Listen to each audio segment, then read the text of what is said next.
of the Eliminator. But Edwards with nice pace, nice change-ups, has got reward having had Fuff put down moments before. Can't bowl there, but he has! Delanga! I think it's legit. There's no hassles with the height, because he has missed out with some full tosses, has Fidel Edwards, given that he even was taken out of the attack in another match. But this one is right on target. Would you believe it? It was a full toss, and Jackson said, here you go, Mashan, have a little catching practice.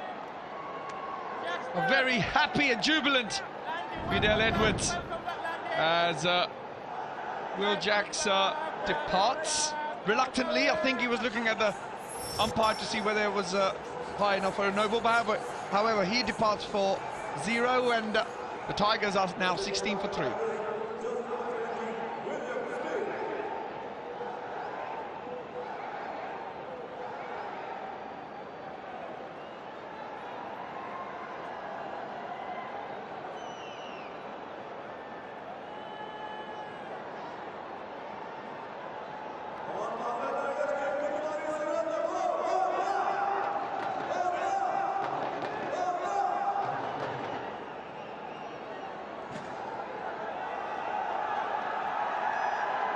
Well, Fidel Edwards is on a hat-trick. This was at side on. I just thought at the time, I wonder how close it was, how marginal. One more frame. Yeah, definitely all right. But it was sort of almost like, you know, top of the thigh, getting there, getting close to the sort of box height. Just hugely miffed with himself, Will Jackson, the Eliminator. Big stage, knockout scenario. And the man with the mo. Longer, much easier catch than the other one, and the same over. So a hat trick. He is on. Last ball of the power play, the second over. Zazai to face it. Should be it. Delanga disrupted. Are you kidding me? Are you kidding me? You don't get an easier skier than this. Time to shave off the moustache. Holy heck, it's over. And the Tigers are 17 for 3 still.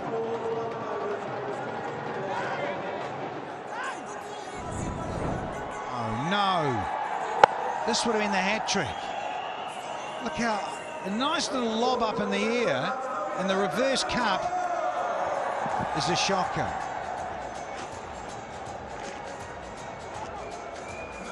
Oh, man. Totally feel for you, Fidel Edwards.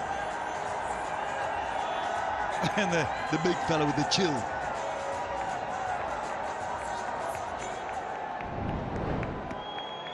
Here we go. Here's Liam Livingston.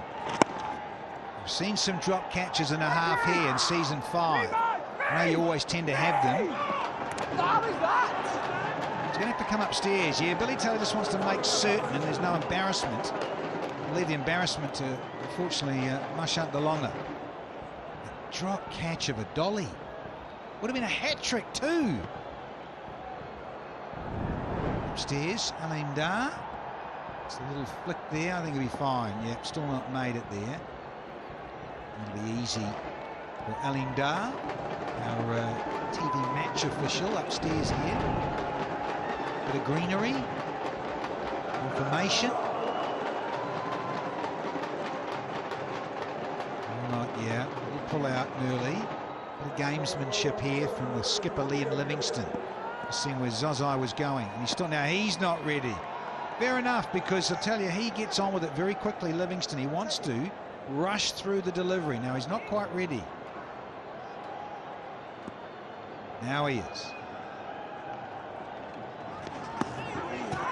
And it's a wide. I'm sorry, Graham Swan. Billy Taylor says it's wide. This is the drop catch.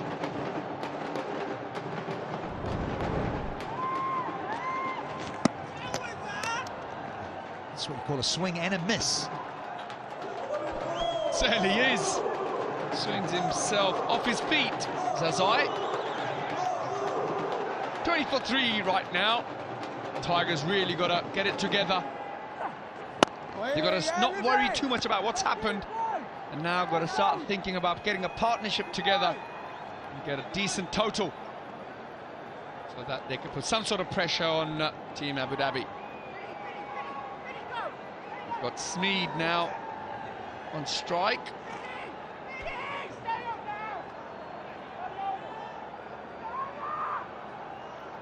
Time for Smeed.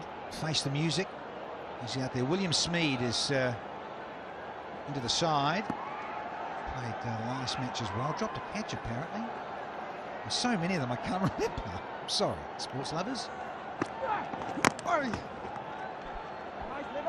Actually, I've never seen a tournament with so many drop catches. I think we've had 3 or 4 every game. Yes, we have had some blinders, but boy, we've seen a lot of drop catches. Oh, Livo, that's top job, boy. Yeah, they do. The players going to get the floodlights. I tell you what, they're a lot higher than some other floodlights around the globe, I can promise you. It's good lighting, and you can tell with the way of the shadows of the players. It's a big even 4 of each individual. That's a lovely bit of wrist work downtown. Sixer to finish the over from Zazai. Tigers 28 for 3.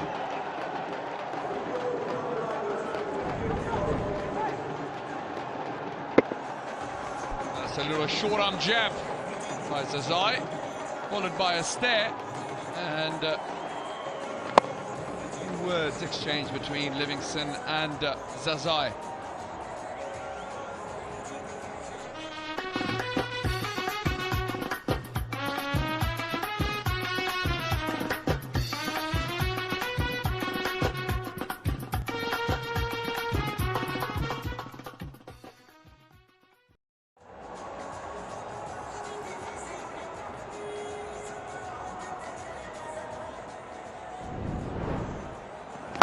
Short arm, wonderful little flick of the wrist, isn't it? And he just hits it flat for 6. Here's Delanga. And he's made amends! That drop catch! His very first ball, he uproots Smeed's off stump.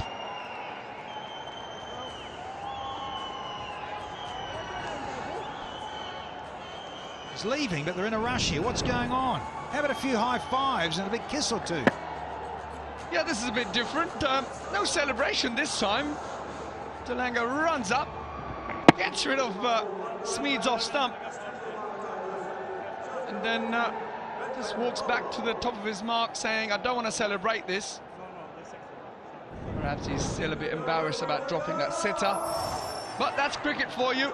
William Smeed departs for 1, and the Tigers are now 28 for 4.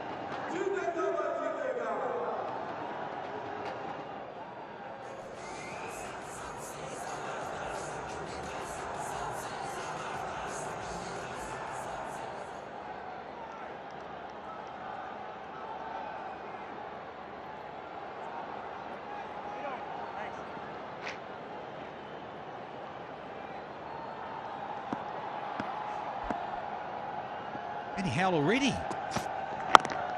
Jeez, man, we haven't had 4 overs yet. This shows you what can happen in T10. It can change so dramatically. You're so confident. Wonderful off-cutter. Absolute peach. The length of it, the deception. But I've got to say, young William Smeed, don't walk back near the coach.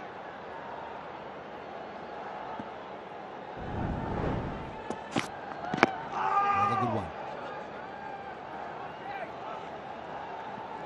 About Mashant, Delanga uses his cutters a fair bit and has done right throughout the tournament. Has been also pretty successful in picking up regular wickets. Yeah, you think back to the match that these two played in the first one. This is where Mashant Delanga got 5 for against Team Abu Dhabi, and they won quite comfortably against the Tigers. So for Team Abu Dhabi, this chap here on screen got a 5 for, and they won by 40. Seems an age ago. Wonderful 5 for Mashant Delanga. And we could have had another hat-trick here for Mashant Delanga. Sorry, Dad, I'm on his case. Oh, it's another good delivery, though. Really feeling the pressure. We thought about two, and Salt firing up and yelling at his other men, his teammates. Get it in, get pumped, let's keep squeezing. But it's all Team Abu Dhabi at the moment. Not really allowing Tigers to get away. That's most wickets. Delanga, third place at the moment with 13. Chanu Hunt, Asaranga down. He's leading the pack with 19. Top edge. He brings to the table, Delanga. There's a variety and good bouncer because he's tall. He gets height on his bouncer. Sometimes he bowls that tennis ball one that doesn't arrive, and then a good Yorker. Use of the crease. Already seen him get rid of William Smeed with a great slower ball. One to go here, and is opening over. There are 4 down the Tigers in the Eliminator. A little little shot through the legs. French Cup before. We've had 4, and it's 32 for 4.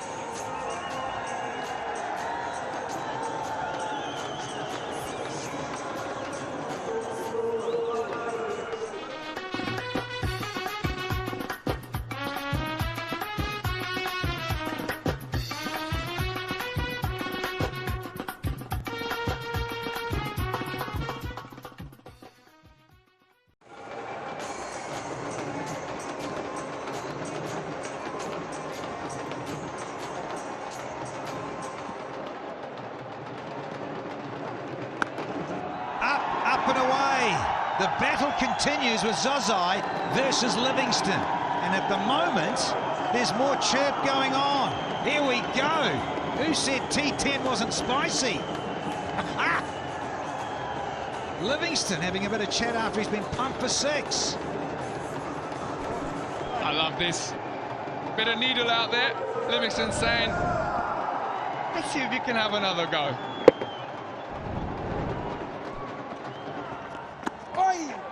Oh, it's wide. Saying it's wide, Billy Taylor. Yeah, to mention that blue line's a guy. This isn't bad. The bottom hand, you can't be too short to Zazai. Oh! He'll run. Watch the line he runs. Watch Zazai. Ooh, yeah. You don't let Zazai run into you with a bat in his hand. Oh, it was all on. Geez, that sounded great off the bat. Certainly did. And here we go. No one fetched that, Liam.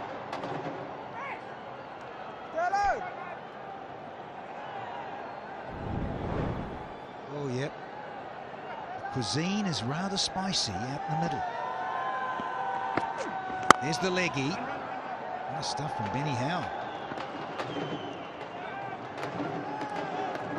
So Howell's just come out and faced the music. He just got out there on 3 or 4. Zazai, 22 from 10. Holds the key massively for the Tigers. Flat. There's a bit of turn. Thinking of 2. Should be easy. Given that's the biggest side of the ground here tonight at the time. The eastern side. Yeah, smart running by Zazai. Knew it was 2 from the moment he hit it.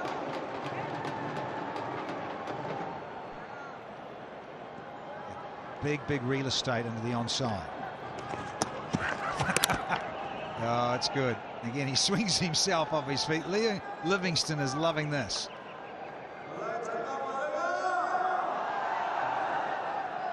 there'll be plenty of chirp out there from Livingston.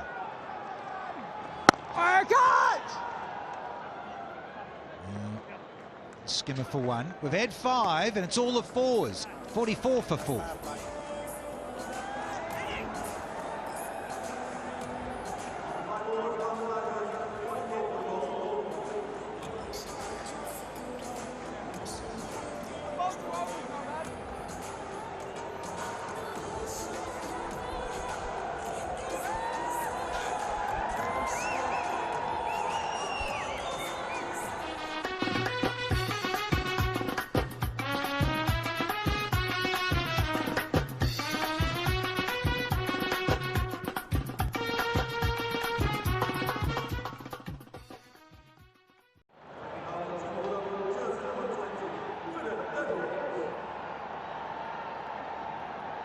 All the fours, 44 for 4 from 5.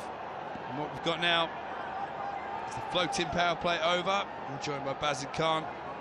Baz a bit spicy out in the middle. I actually think Liam Livingston knows exactly what he's doing to Zazai there, because he ended up not trying to hit 3 of those balls to the boundary. He's so scared of getting out in his over. That's quite clever from Livingston.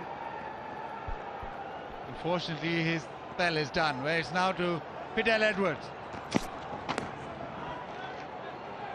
I was always a keen believer, if my team were batting, if you're 100 for none after 5 overs and your batsman wants to have a little chirp, then fine. If you're 40 for 4, can we just keep our mouth shut and get on with batting and get a decent total, please, lads? There's no need for it out in the middle, to be honest. Play with a smile on your face. Come on, you need a little bit of chirp, don't you? Oh, shush. Especially in T10, we'll do the come chirp. on. We'll do the chirping up here. Here we go. Fidel Edwards, just watch out for Marchand Delanga. This one, point away to the leg side. Thuds into the board, 4 runs. Yeah, that chirp has certainly got Zazai going. This one's timed really well. Probably the best shot of his inning. Hits it leg side. There is protection, but no chance because that's whizzed away. Yeah, last thing you can do, bowl 4 bungers. Fidel Edwards got removed from the attack last week. 2 high full tosses. Only one of them was actually high. The umpire had a bit of a nightmare, in my opinion. Oh, this is well played. Short ball, Zazai leans back. Late cuts it for 4. Impressive batting this. He just made sure that he guided the ball away. Nobody back there at third. Just giving himself enough room. Yeah, that's nicely played. Baz, I'm surprised that people who didn't watch the game last night realise, Jesus, if you bowl that foot wide of the off stump and full, he just doesn't seem to hit the ball anywhere. It's the Dream 11 fantasy. Fidel Edwards top with 68 points. He's gone for that wide one there. A bit too wide this time. Yeah, it doesn't really go offside. He stays leg side and tries to swing it to leg. 68 for Fidel Edwards. Might well have been more if Delanga had helped him out.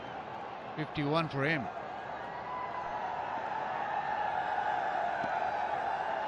A bit of a Lionel Blair in the field today. Marchand Delanga, as ever in cricket, and it's not your day. The ball follows you around. There he is.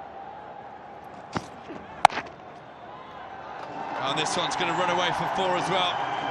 Only the 2 men back there on the leg side. This one pierced the gap beautifully from Zazai. Yeah, he's found his timing, has Zazai. Short and wide, yes, but not a lot of pace to work with, but the wrists come into play and he smashed it away offside.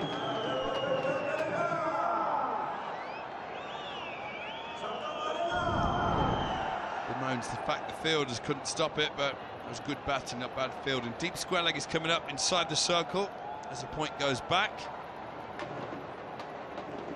What this means is field is set for, well, deep straight mid wicket and a deep point. Can't really afford to bowl this ball full or short.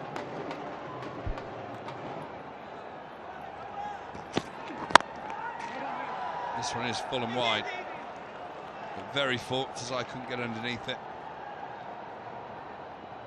So we've got a ball left in the 6th over. 4 wickets down. How much do you think, Baz, that's going to affect this total in the end?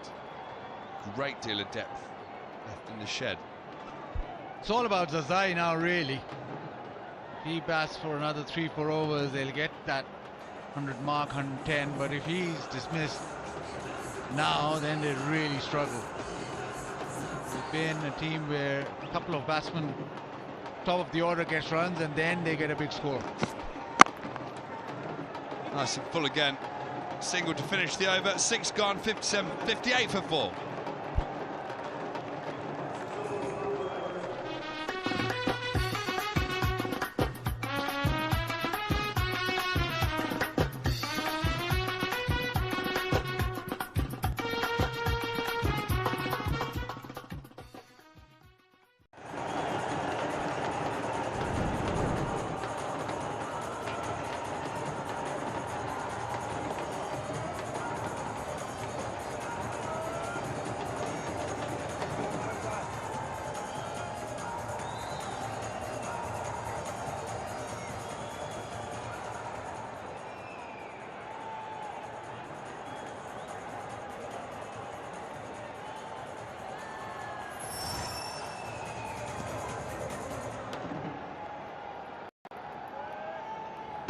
Jamie Overton into the attack. Bit too quick, that one. And I would suggest playing against this Team Abu Dhabi side, when you look at the batting they've got, especially the likes of Salt and Livingston, who've been in stupendous nick in this tournament. Chris Gale coming back into the team. Sterling, who can go bonkers on his day. And Ingram as well, don't forget. You need over 100 at least, surely. Give yourself a fighting chance. This is what you suggested, short and wide outside off stump. Just take the ball away from Zazai. The problem Overton does have, yes, the first two deliveries just outside off stump, and he's got no protection whatsoever. He's just got one key point. He doesn't have anybody back, as in no third man back either. So yes, he does go there, but it runs the risk of him getting an edge and it throwing away.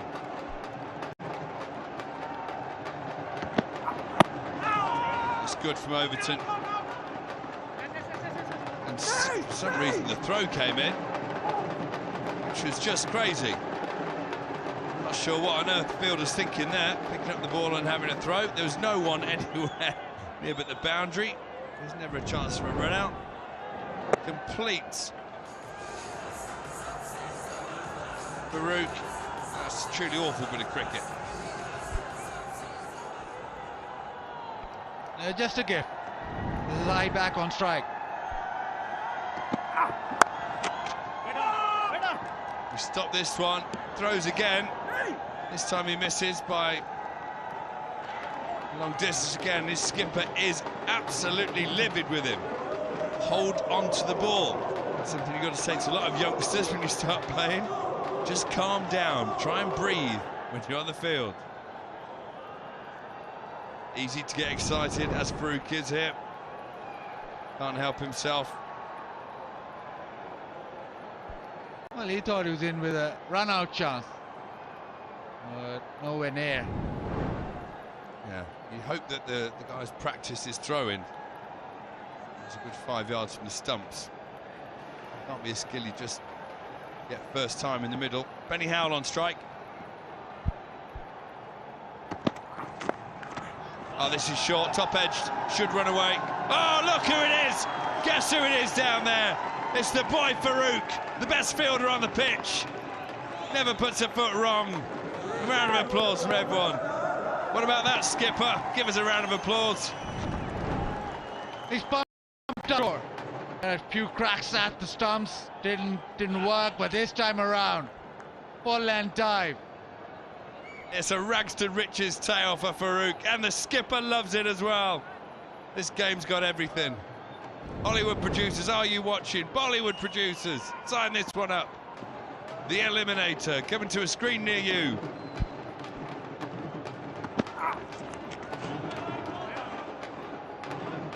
Bill Salt does keep hold of the ball. 7 gone. BT 63 for 4.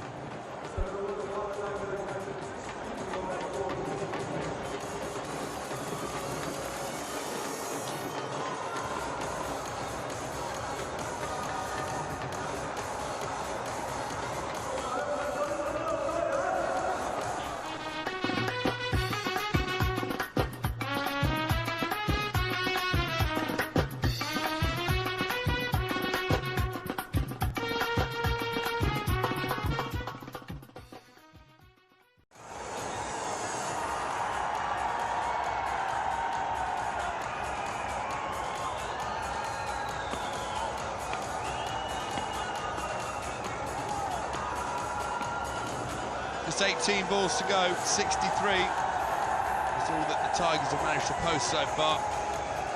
You'd think they'd need 15 and over from here, another 45 runs to remain competitive. Delanga back into the attack. A very, very vital dot at this stage. Yeah, you need over 100 surely against this batting lineup. Yeah, definitely, and just with that last delivery, I think Zazai is now thought that he wants all the strike. Doesn't bother about singles now, he's just going to smash it everywhere. And I would argue, if I was Benny Howe, that I'm just as capable of hitting the ball to the boundary as you. And let's face it, Zazai, you're not having your best night. 39 from 25. Got caught up in a verbal spat with Liam Livingston. No matter what that's done, you've lost your shape. You've not scored well since. Every run counts at this stage. And this is going to be 4 of them, surely. It goes up and over the offside and runs away. The first one from Delanga, which had pace on. He'd gone Cutter's first 2 deliveries and been successful. This time he just changes it up. Bit of pace on, and it's been sliced away over point to the fence. Yeah, this is more like it. Need many more of these.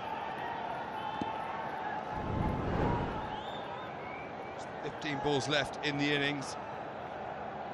The field change means deep cover now goes to deep backward point.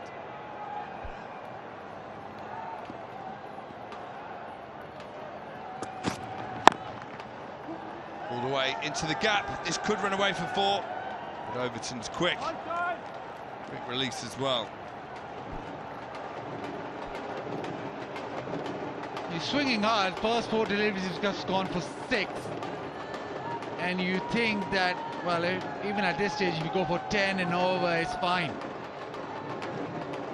But these last couple of deliveries need to disappear. Needs to go big. Oh, and he does go big. This time right in the slot, picked up beautifully. And over the mid-wicket boundary for a maximum. Gets to his 50 off his 28th delivery. And that's his 3rd 6th, and probably the best one of his innings. Pulling straight and just flicked away, and it went the distance. Yeah, this is a good one. This has to be the start of a final onslaught. Just picked up, flicked away. That's gorgeous. Get yourself out of that verbal jousting battle, back in your batting.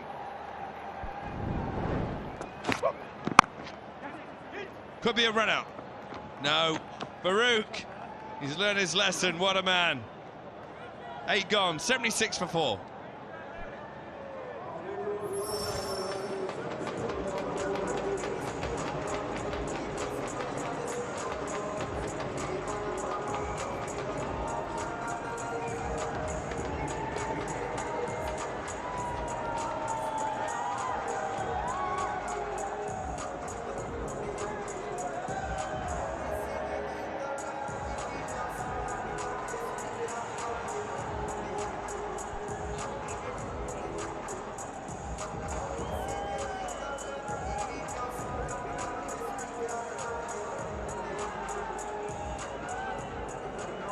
Most runs this season, Afghan 1 and 2. Zazai and Gurbaz showing the depth.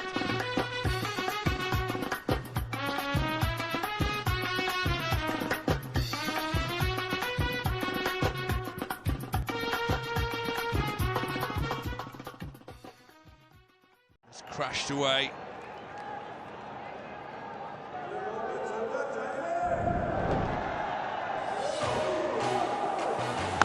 Strong leg side. This was his first 6 down the ground, then a pull shot into the stand.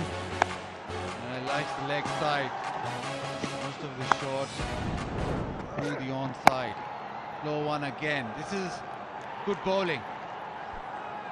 You don't want to give him pace at this stage. A little dab down to 3rd man, and that's probably the best shot of his innings. Yeah, good shots in there. Mixed up with more dots than we normally see from Zazai. 31 balls. The next 10 are the most vital. This one hoyed away. This is going to go all the way for 6. That's more like it. The hands are raised in the air. And that's the 50 partnership.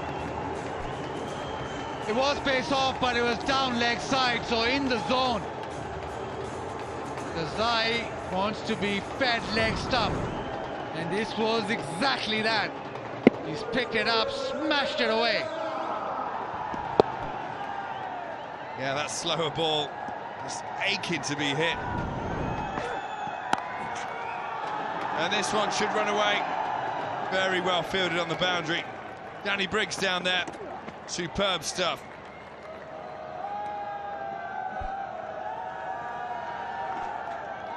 Just outside off. You want to be outside off for Zazai. Pace off, but make sure that you're away from that leg side hitting zone. Howell now. What can he do? Benny Howell had that brilliant game alongside Will Jacks earlier in the tournament. He's no stranger to whacking boundaries. It's going to be a dot ball. The score with 7 overs to go, still well short of 100. It's looking like it's going to be a very low total for Team Abu Dhabi to chase. Last night they only managed a paltry score. They had to get 108 to get into that qualifier 1 game. They only made 86. And with an over to go here, they're 83 for 4.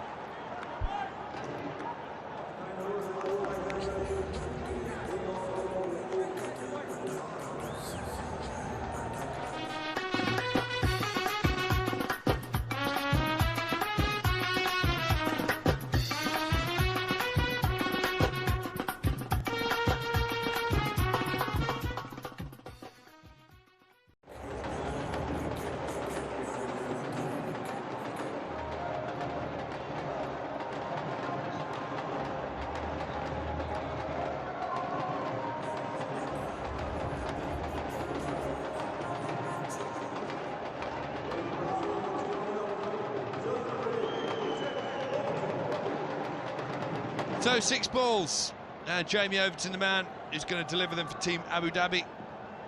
What can Zazai muster for the Tigers?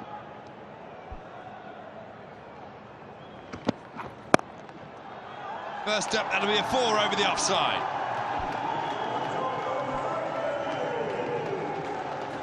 It's always moving across to be able to hit leg side, but this time he moved across, the ball was there. It's a full toss round about that very wide off stump, and it's been smashed away. Extra cover in the circle, so once you hit over him, you're always going to get a boundary. So Zazai on 63 not out. Next highest score in this scorecard, it's just 12. Du Plessis, it's a real one-man show from Zazai tonight. But the fact it is such a one-man show is the reason the total is so low. He was dropped on 3 by Marshall Delanga. Very simple chance.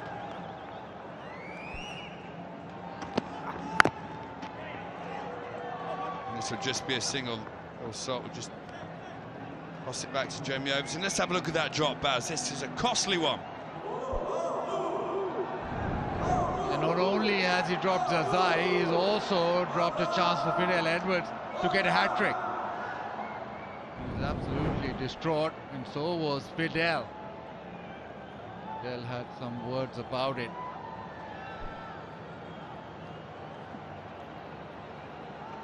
It's a time to drop a catch, and that's not it.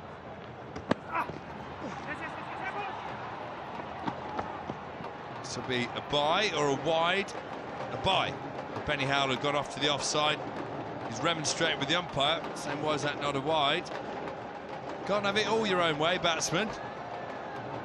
Got to be something in the game for the bowlers. If you watch here, Benny Howell definitely steps over to the off stump.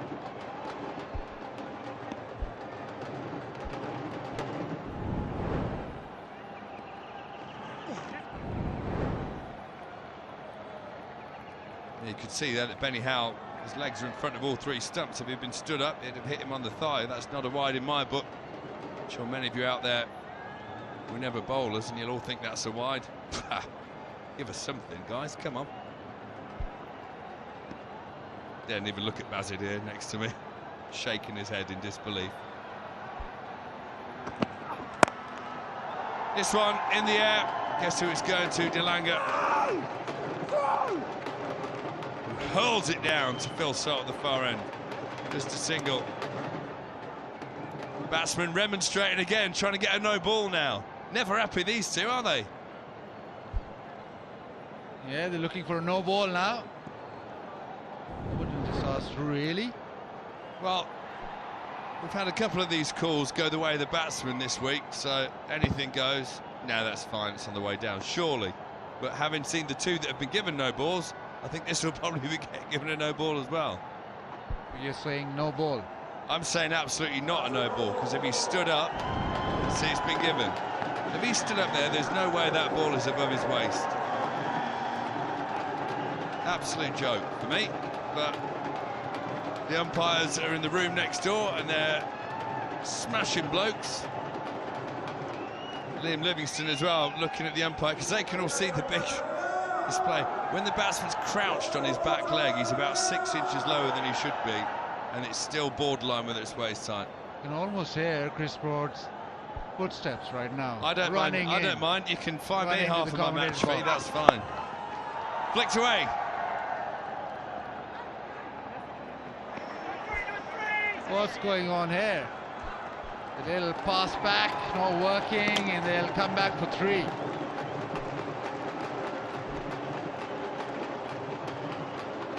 So we've got 2 balls left. We may get to 100.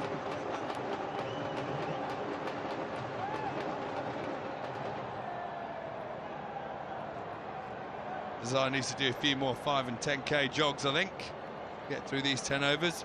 If he has to play in the next game, he's going to be absolutely a write-off. Imagine that. So he doesn't want to play that next game, wants to get enough to be defended. And he has a couple of deliveries to make sure they get over 100. And he's not going to be able to run a 2 either. Barely get down the other end. So 1 ball to go. Benny Howe, what can you do? Can you get 3 figures on the board? Zazai is going to finish not out on 66 unless there's an extra off this over.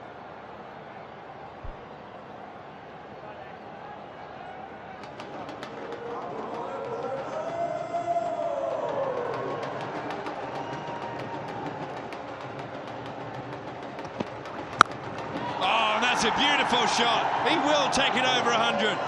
Short delivery, absolutely smashed away by Benny Howe to bring the Tigers to 101 for 4. He should have been given more strike. He's hit it miles. That one short, it was pace on it, and he smashed it away. That's a great end to the innings. Short efficiency, 100%. No wonder. That's a magnificent stroke. In front of square, over deep square leg, Liam Livingston turns away in disbelief. Anything but a bumper. So, costly drop by Marchand Delanga early on. Good finish of Benny Howe. Has that swung the momentum towards the tie?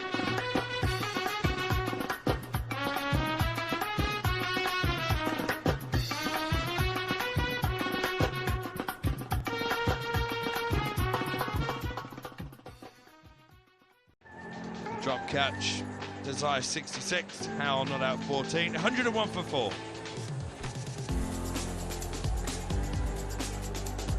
The bowlers Cottrell with a wicket, Delanga with a wicket, but Edwards should have had a hat-trick. 2 for 20 of his 2.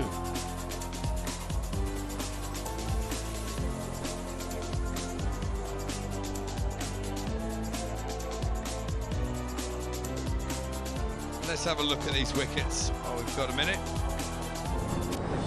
Sheldon Cottrell straight away with the best celebration in the game. And then Faf du Plessis caught by a diving Chris Gale. Well, Jack's caught, and it would have been a hat-trick next ball, but for a drop catch. And Speed cleaned up. Delanga refusing to celebrate. 8, Fidel Edwards.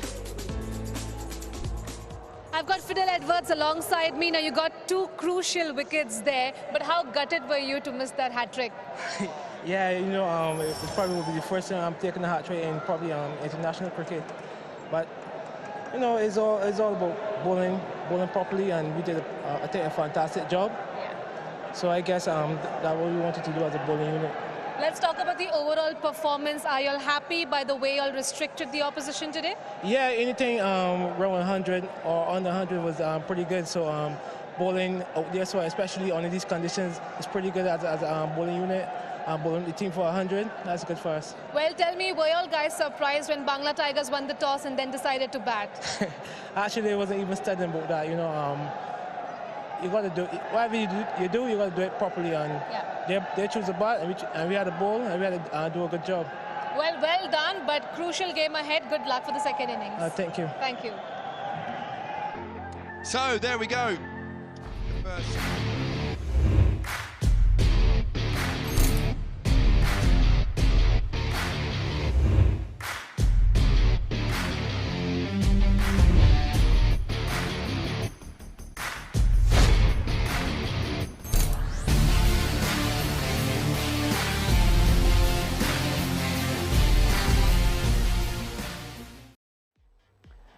රැඳී සිටින්නේ sporty.lk YouTube නාලිකාවත් සමග සුපුරුදු පරිදි අපව subscribe කළා දිගටම රැඳී සිටින්න උණුසුම් තරඟ විස්තර ඔබ වෙත ලබා දෙන්නේ.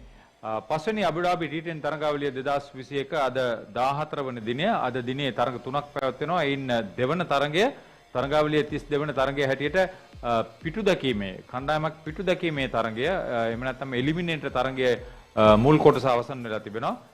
Bangla Tigers කණ්ඩායම කාසිය වාසිය දිනාගෙන මුලින් ලකුණු රැස් කළා. ලකුණු 101යි කඩලු 4යි පන්දුවර 10 අවසන් වෙද්දී ජොන්සන් චාල්ස් මුල් පන්දුවේදී දැවී ගියා ලකුණු නොලබා. ෆෆ් ටු ප්ලෙසි ලකුණු 12යි. විල් ජැක්ස් මුල් පන්දුවේ දැවී ගියා ලකුණු නොලබා. ඒ අනුව මුල් පන්දුවර දෙක අවසන් වෙද්දී Bangla Tigers කඩලු 3යි ලකුණු 17කට ඉන් අනතුරුව විල් ස්මීඩ් උත් දැවී ගියා එක ලකුණකට හතරවන කඩුල බිඳ වැටුනේ ලකුණු 28 දී එතෙන් සිට හසල්තුල්ලා Zazai නොදැවී 66යි ඔහුගේ දෙවන පිට නොදෙවුණු අර්ධ ශතකයේ මේ තරගාවලියේ බෙනි හවල් නොදැවී 14යි තරම් වේගවත් පිටිකරණයක් නෙවෙයි. නමුත් දෙදෙනා අතර ඉතාමත් හොඳ සම්බන්ධතාවයක් පස්වන කඩුල වෙනුවෙන් නොබිදි සම්බන්ධතාවක් පවත්වා ගත්තා. මේ අනුව ලකුණු 73ක තරගයේ යම් ප්‍රමාණයක අස්වැසිල්ලක් ලබා ගැනීමට මේදී ෂෙල්ඩන් කොට්‍රල් මුල්ම පන්දුවේ කඩුල්ලක් දවා ගත්තා. ඔහු ලකුණු 18කට එක කඩුල්ලයි. ෆිඩල් එඩ්වර්ඩ්ස් ලකුණු 20කට කඩුළු 2යි.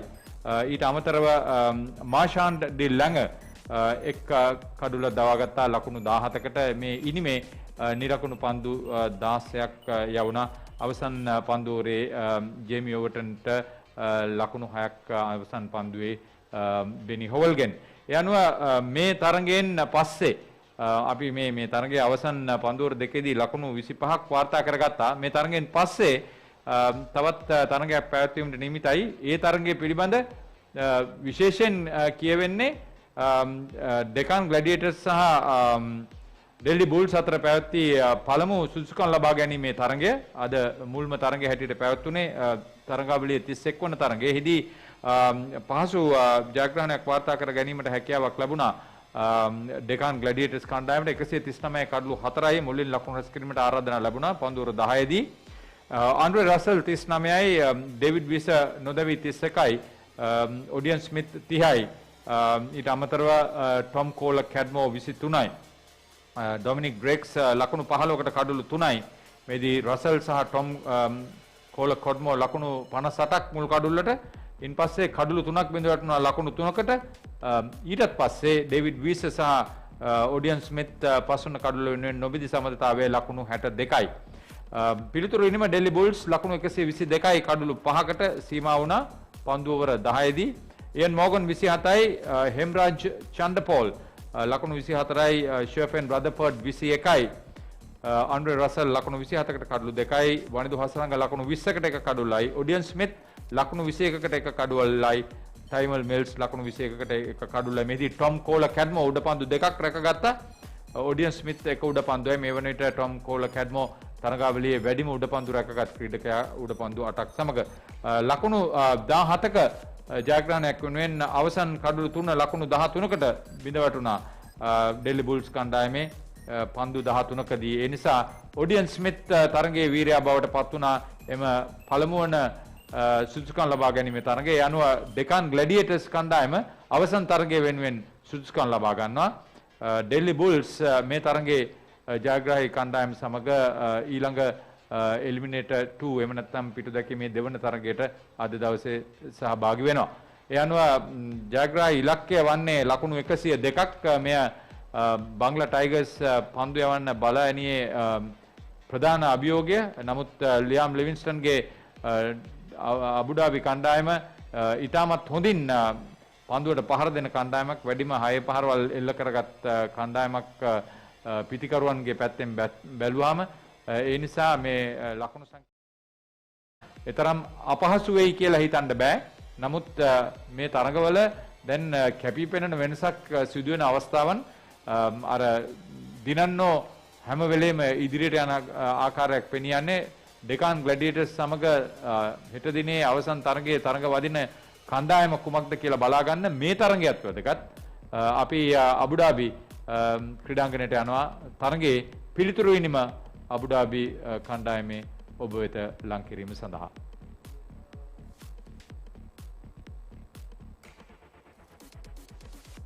Requires some of the big stars, and certainly Gale and Edwards back. Edwards has done his part, as you say, Darren Gang. He should have had a hat-trick. Now we've got Salt and Sterling. Can those two get going here now? Well, if they get going, they can make this target score light work. And that's because they're both very aggressive. They score a lot of boundaries. The one thing I would say, Bangla Tigers will know that Paul Sterling gets out regularly within the power play. So there is a chance of an early wicket. That will be an ideal incentive for the bowlers first up. Yeah, just on that, here's Luke Wood. Now I think he's been out 6 times, Paul Sterling, in the power play of T10 this season. Well, they're also the best power play average, just quietly, those in yellow. So they're up there. Tigers are just behind them in terms of an average. 27 versus the Tigers 26. So Tigers now lost Johnson Charles very early. He was out for a blob. And Luke Wood get the Tigers off to a good start here with the ball. No, he can't. It's swung away and gone further. We're going to have 4 wides to get things underway in terms of the chase for Team Abu Dhabi. First delivery like this, it's like a blot on a white piece of paper. Not ideal for a fielding team. It can be demoralizing. Coaches, captains, the top players, they always say it. Your very first ball of an innings must set the tone for the innings.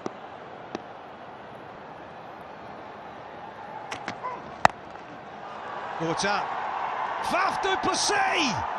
Clash! Oh, look out! I'm just looking out of the commentary box here and really concerned about it. Both players going for it. It was in that sort of zone where it hung for an age, and that's the danger. 2 players desperate to get there and try and take the catch. William Smeed coming around.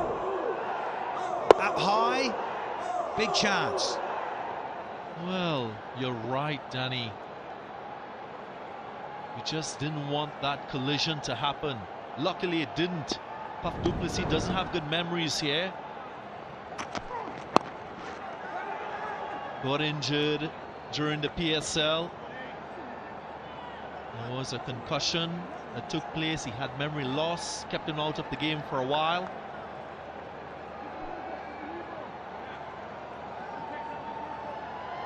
That's right, yeah, in terms of that collision in the PSL when it resumed here. Collide with his teammate Mohammed Hasnain. And I remember him turning up in the CPL. It was his first little outing. He still said he was getting headaches. It was still an issue for him. He missed the 100 in the UK because of it. Anyway, we've got Paul Sterling here on December the 3rd, 2021 here. And he just eases this. Thank you very much, Luke Wood, for 4 bits. You just don't know what you're going to get with Paul Sterling. And he's a top-class player. He's a match winner. If it's his day, he can easily win a game with the bat. This ball goes for 4. Is that a sign? Is that an ominous sign if you're a bowling unit? Yeah, DG, could be. Well, he missed the last game with Luke Wood. So he got off the treadmill, as it were. A little bit off, but that's not a bad delivery at all. It's a lovely little comeback, Luke Wood. Yeah, another stat thrown alongside me. Should he get in and get set Paul Sterling against spin, if he can get through the power play, the 2 overs up front, strike rate is, he's got the best season 5, 283.3. Right, best by batter.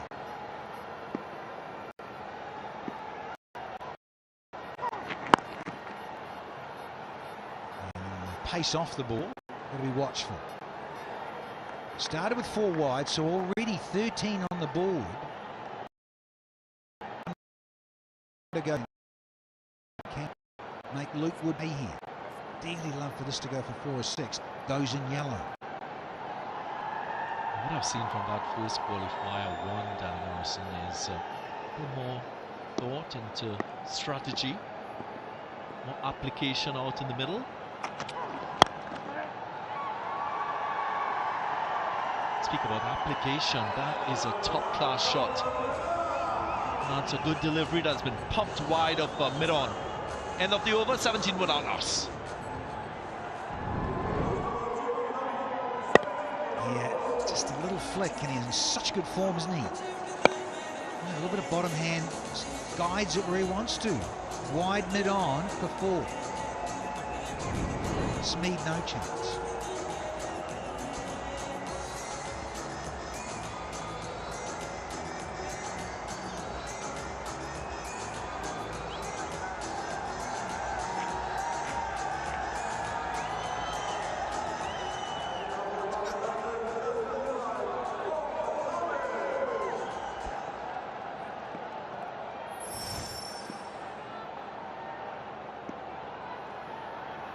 Mohamed Amir back on the side. He's hit it too crisply to get a run there, Sterling. So, and he, as I say, get up and run. He's only got 5, but what a stroke. The last ball.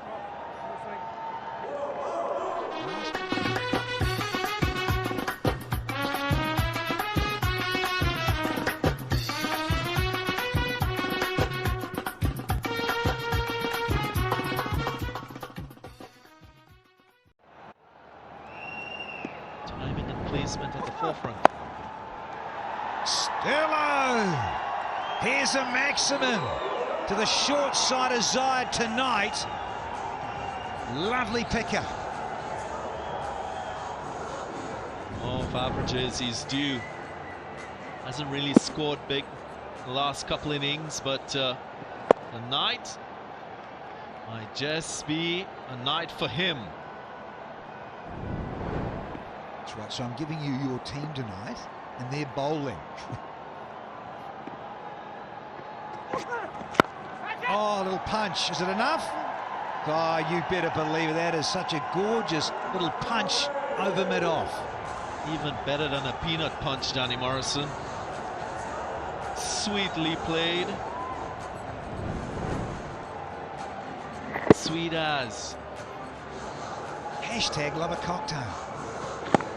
Peanut punch back over the bowler's head. Good stuff, Darren Ganga. Yeah, that's your team tonight. I've given you the Tigers. I'm going with those in yellow. Oh, big shout. Looked. Pitched outside. Remember, Taylor was a swing bowler himself. There are 2 things that you have to take into consideration: whether this pitch in line with the stumps, and whether it was going to go on to hit the stumps itself. Surely that looked like it was outside the line of the leg stump.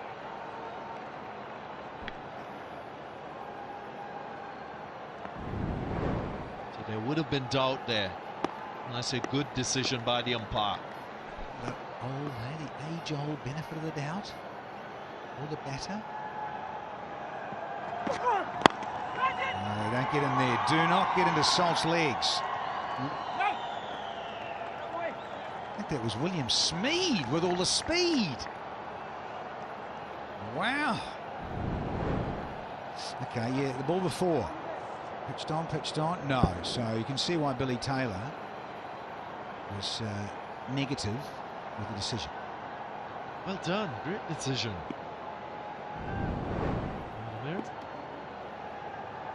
Was very confident.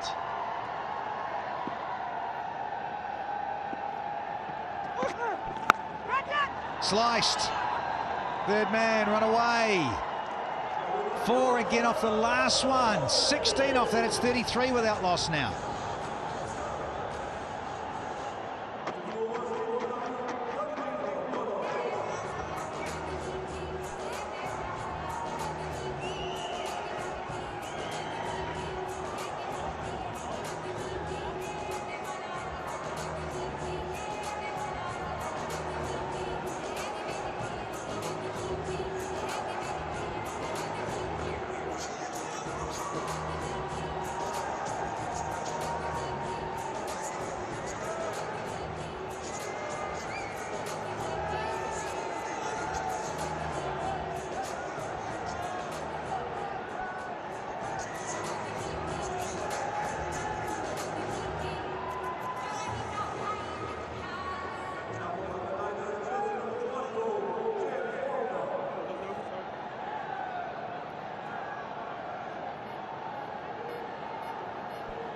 James Faulkner going to stay with the lefties. Wood, Muhammad Amir, and now Faulkner. Here comes the Tasmanian. Oh, there he goes! He came on rather sweetly in the middle of blade. Phil Salt. 6 and some. That should have been 12.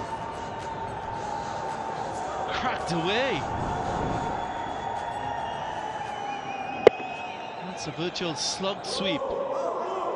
Just hitting straight across the line on the up. And it goes all the way for 6.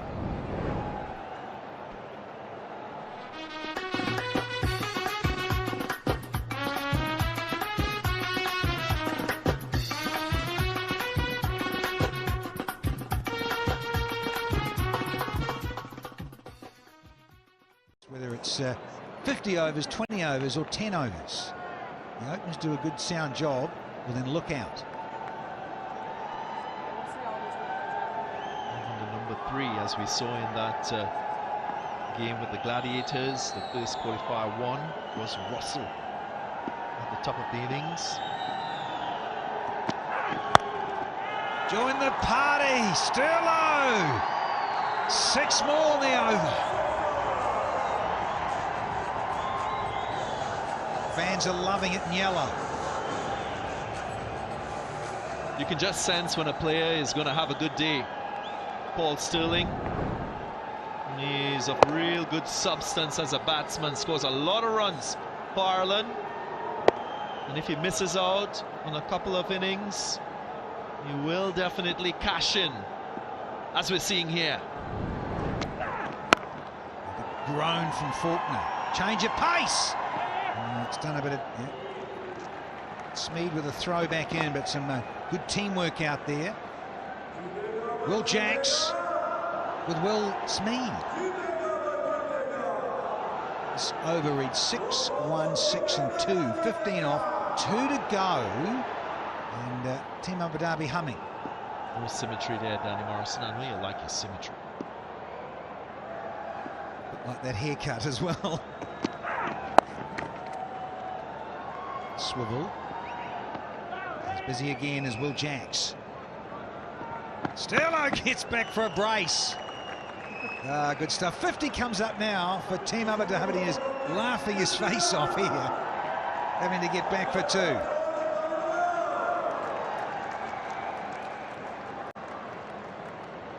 He's been told by Phil Salt, keep going, son. Now it's T10. You've got to run the odd 2, all right? Biggest side of the ground. Think about the next game as well. Correct. It's gone all the way. Fuff is just a spectator. Caught by Kulbers. Good on you, Kulbers. Give us a pose. 56 without loss now.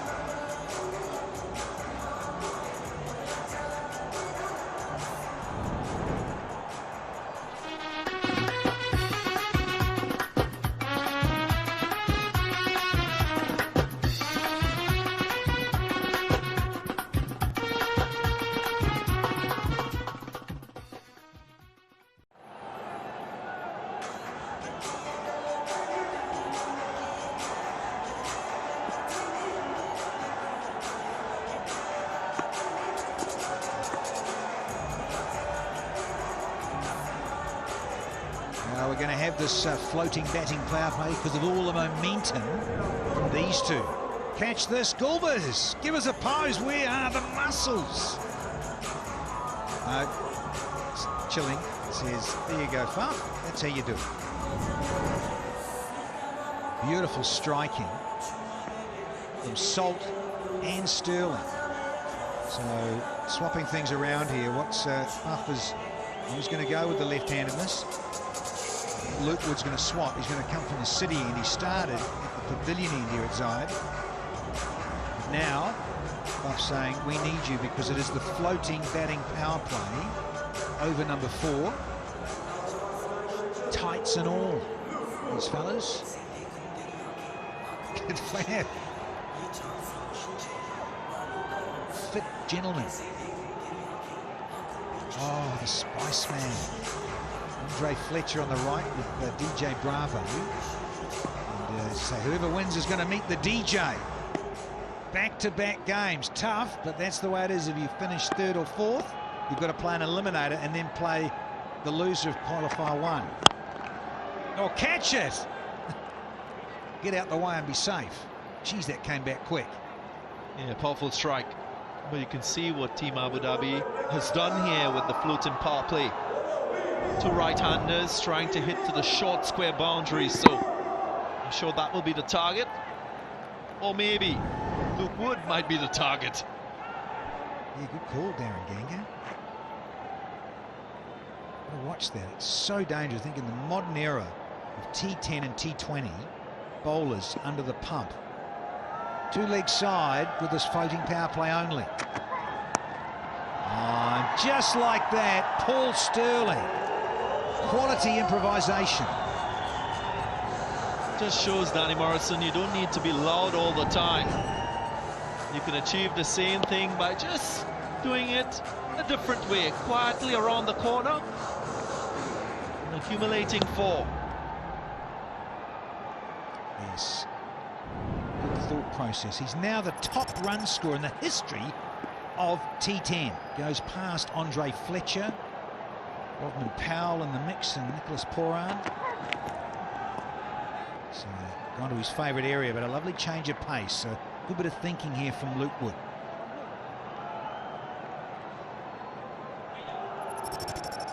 Fletcher, in terms of 700, bang on. Sterlo's gone past him. And Zazai, well, he's playing a bit of catch-up. He did a great time. 3 West Indians on that list of top run scorers in T10s. Thank you, Darren Ganga. From the West Indies. There's another boundary from the Irishman.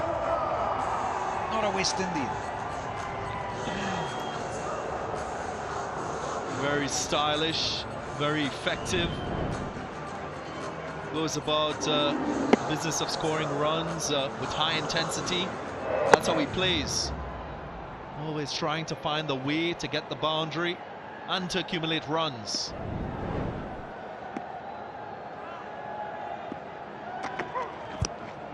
Not far from leg stump. Oh, it's a bit harsh, Billy. It's just missed the poles.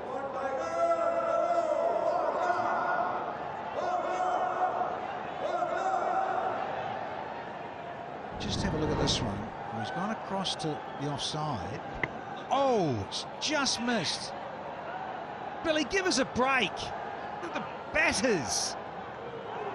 Oh, it's not that far. And there's that little white line guy. Having a word at breakfast, Billy. Chris and you. Slower one, and then gets pumped out of the ballpark.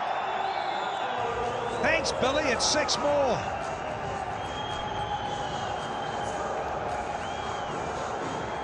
Well, it's only one-way traffic. 49 already. Paul Sterling of just 16 deliveries. Yes, 16. 5 4s, and that was his 4th 6 of his innings. It waited beautifully for the back of the hand slower one from Luke Wood. Just fractionally full. That's all that was wrong with that. Just fraction too full.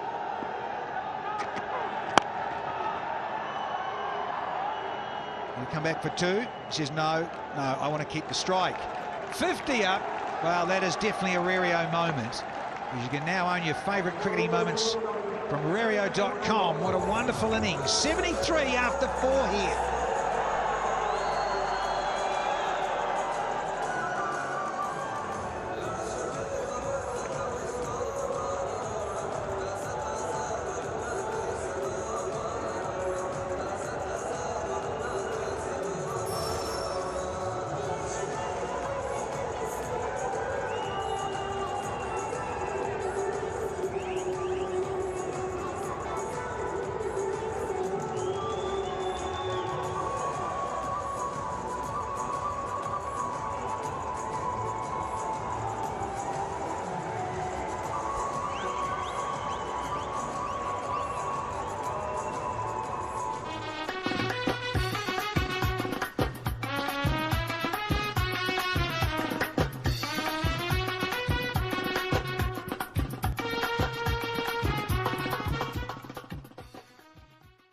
Cricketing moments from Rario.com, Dhabi T10's official NFT partner.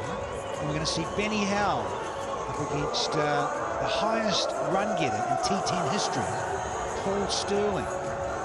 A 17-ball half-century. What number is that, Maz? His 5th, you ripper! It's 5th T10 and it's his fastest as well. From Paul Sterling. For Benny and the Jets, Howell with his bag of tricks, so the keeper standing up.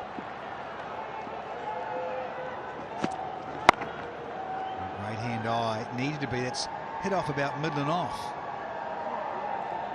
So it's over to you, Philip Salt. It's been a little bit of a spectator of late. He wouldn't mind that. As mentioned, Team Abu Dhabi going on to win this one. They do. We'll have another game. That will be against the Delhi Bulls. A little Q-ender. Yeah, tough gig. But that's what it's all about. Fast and furious here.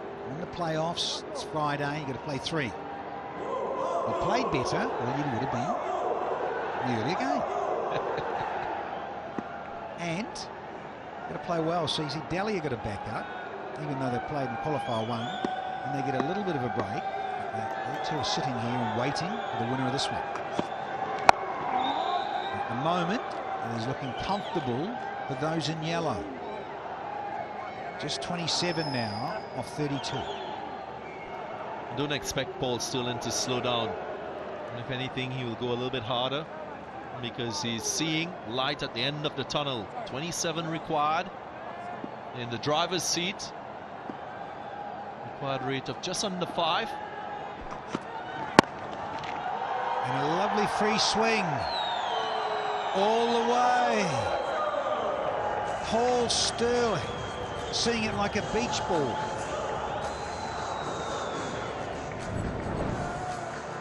Length, not ideal on a good batting surface. As a fast bowler, you must try to nail a Yorker, maybe slow delivery. Catch it, is it?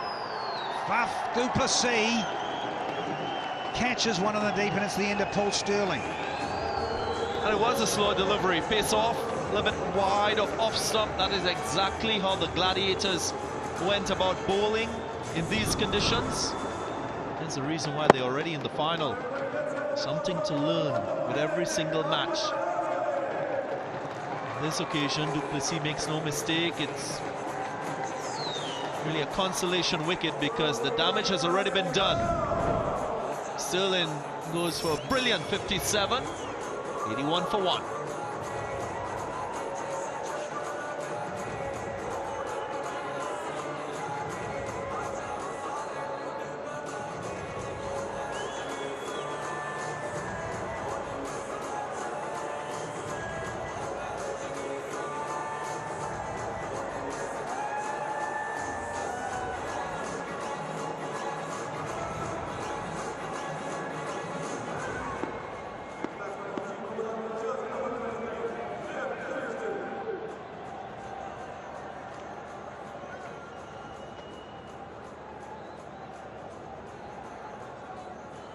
Well, the captain's out in the middle now, as usual, Posy, but he's at the non-striking end.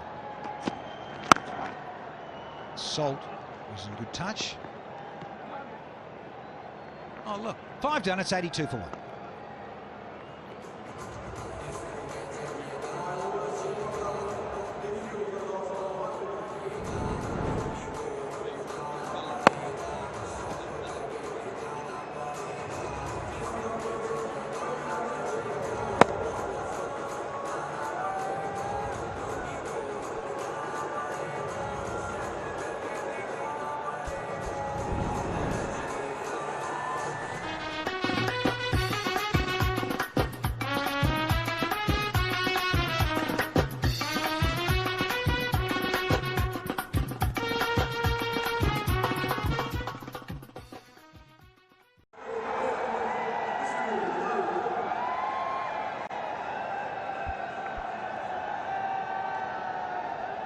To win from 30 balls. What a performance with the bat from Team Abu Dhabi.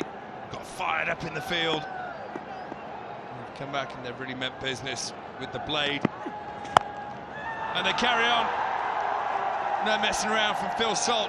Smacks another one over the fence for 6.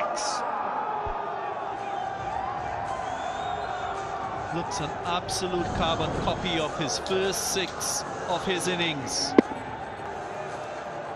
Can't bowl in that region for Phil Salt. He's in good form. His team is romping home at the moment, and he won't miss out. Clean strike. Well, he's had the best seat in the house for the last 5 overs. At the other end, just watching Paul Sterling get out of it, get out of that power play first and foremost, and then blitz it everywhere. Brilliant. See Sterling back in some nick. Oh, this one's gone again. This one might not go all the way, though. Straight to Jacks on the boundary. The lack of celebration tells you everything you need to know. They've given up on this one. But Abu Dhabi needed just 14 more runs. Salt pays the price for trying to hit another 6. Slow cutter outside the off stump, doing the job in terms of wicket taking. He doesn't want to hear anyone. Just a little too late for the Bangla Tigers. Another solid innings from Phil Salt, 24 from 12, 88 for 2.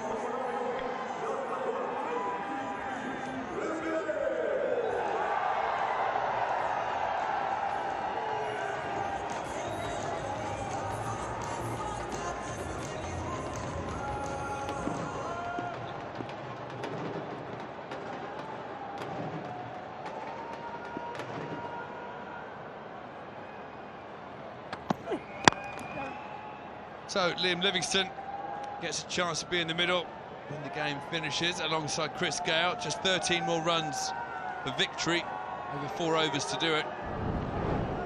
And this is why this Phil Salt going to smack it over the deep mid wicket. And he got dissolved. There we go, DJ. I've been trying to get someone in on the dad gags and the puns all week. Well, it certainly was trying to pepper that short boundary.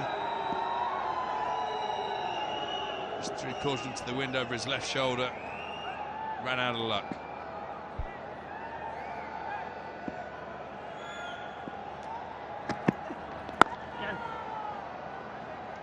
So Chris Gale and Liam Livingston should just be having a little net here, because they're going to have another game in about 25 minutes' time. Qualifier 2. This game is the Eliminator, or the Eliminator. Qualifier 2 coming up at 8 PM local time. Dream 11 Fancy. Zazai, he's at the top, 103. Doesn't tell the full story though. This team didn't get a very high total. Paul Sterling in second.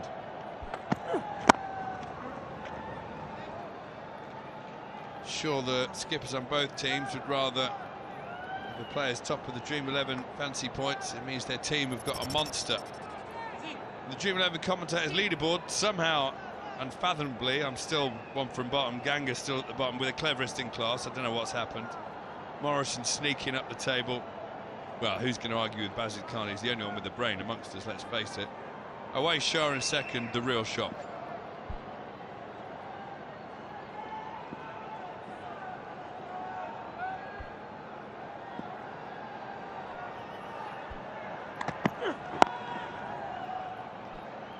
This might be the ideal warm-up session for Liam Livingston and Chris Gale. Equation very, very simple. And as they embrace another win in this Abu Dhabi T10, it'll set them right. 6 overs gone, 92 for 2.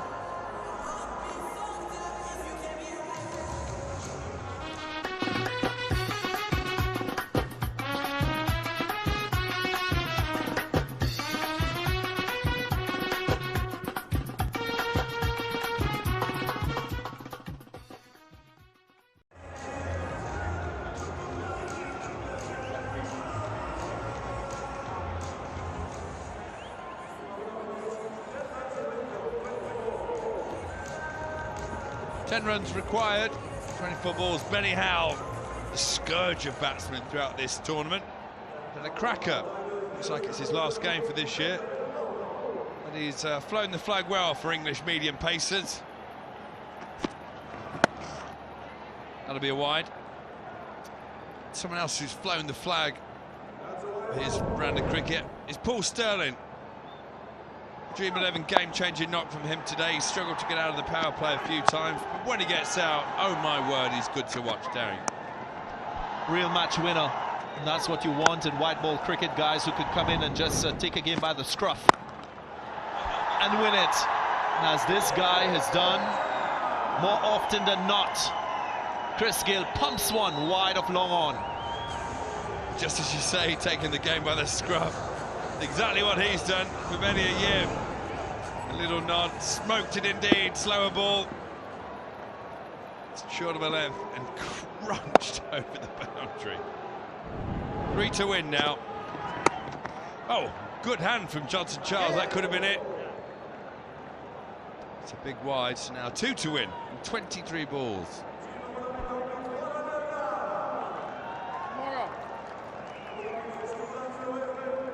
I said earlier when all that shenanigan was going on with Zazai and Livingston in the middle, not the thing to do if you're the batsman. If you're not posting a massive total, stay out of all the nonsense and the verbal fights.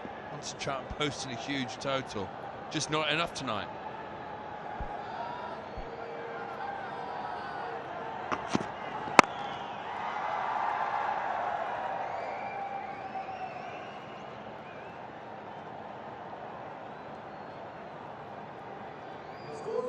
So what we'll see, DG, is the next game up, a repeat of last night's banger. I'm going to call it the Adil Rashid game for the hat-trick. Team Abu Dhabi against the Delhi Bulls. Who do you fancy early doors? Well, as they say, lightning rarely strikes twice in the same place. Oh, they're not going to do it. Chris Gale, no interest in running a leg by to win. In no way. You do it in the proper way or not at all. So, okay, lightning barely strikes twice, so you think Team Abu Dhabi might bounce back, because it was a bit of a shock last night for many people. Indeed. Team Abu Dhabi, they've been playing convincingly all through the tournament, so you see Delhi Bulls dominate like that. Oh, he's bowled him. Or has he? There's no flashy bail. We'll have to have a look at this. Third umpires will have to have a look upstairs, I think. He's smiling, he's laughing about it. Knuckleball from the genius that is Benny Howe. Oh yeah, it has, it's bowled him. Obviously someone's taking the batteries out of the zingers. Variation again, pace off, Livingston through the swing quite early, and he goes for 2. 1-1 for 3.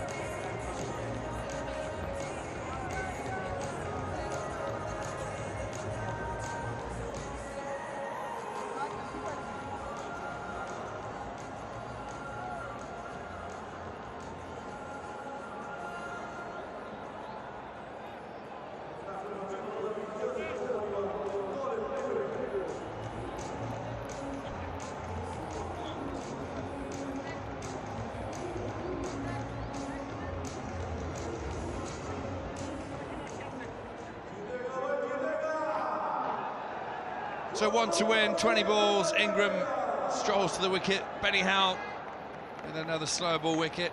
He's got 2 for 18. He's in a cracking tournament. But this should be it. And it is. Cut away square for 4. So Team Abu Dhabi comprehensively defeat the Bangla Tigers to progress from the Eliminator into Q2, which will start in about 20 minutes' time. Wonderful stuff from Team Abu Dhabi. This was the winning moment. One team being the Eliminator.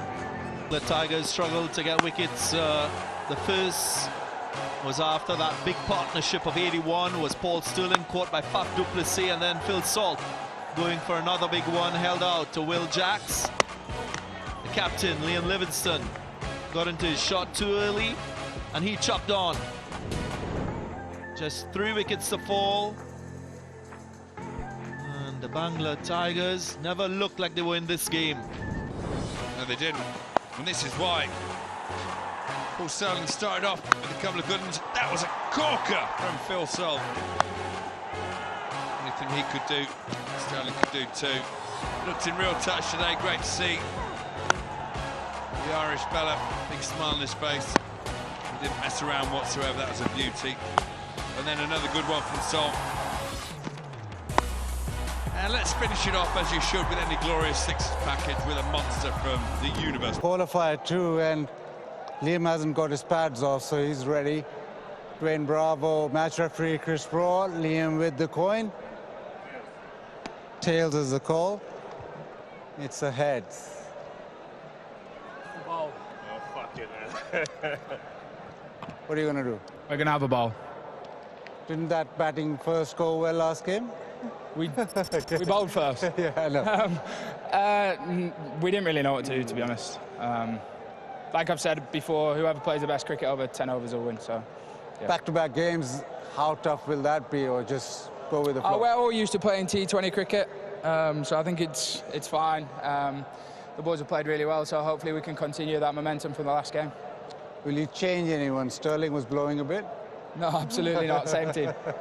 Same tax. Good luck. Mate. Good luck, bro. Again, you stayed over for the game. Did you watch the game? Do you take anything from that, or just play the way you do? No, we just got to play another game, another opportunity for us to showcase our talent. We got to bat first. Once you bat properly, got a good total on the board and defend it later.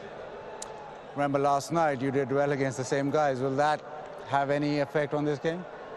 Well, I wouldn't say that much effect. I mean, what happened last night, yeah, to forget it. Obviously, there's some good pointers you can take from it, but like I said, it's a fresh game, and it's a game that, you know, to get us into the final, so that's extra pressure on both sides, but it's something to enjoy.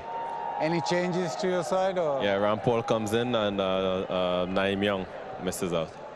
Thank you very much. Thank so, you. Team Abu Dhabi have won the toss and are having a bowl.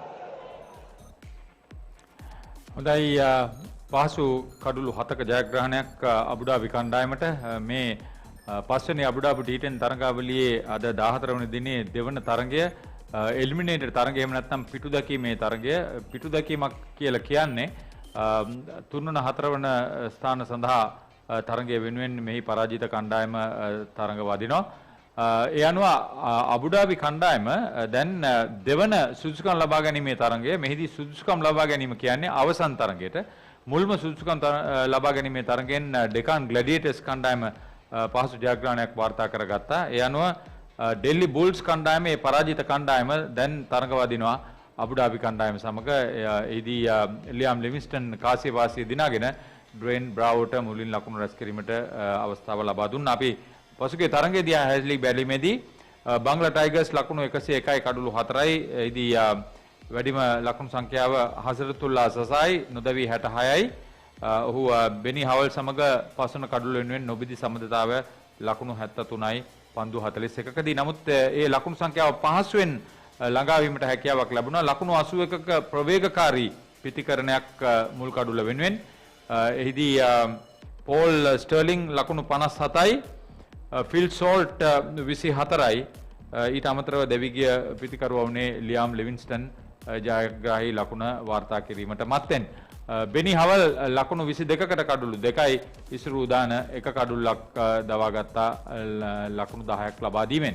ඒ අනුව දැන් මේ තරගය යම් ප්‍රමාණයක වෙහෙසකාරී ගතියක් Abu Dhabi කණ්ඩායමට පිට තරඟ දෙකක් ක්‍රීඩා කිරීමට සිදු වෙනවා. නමුත් ඩෙල්ලි බුල්ස් කණ්ඩායම යම් ප්‍රමාණයක අස්වැසිල්ලක් ලබා ගත්තා මේ තරඟය පැවැත්වෙන අතරවාරේ ඔවුන් විවේකීව සිටියා. කොහොම නමුත් මුලින් ලකුණු රැස් කිරීමට හැකියාවක් ලැබෙනවා.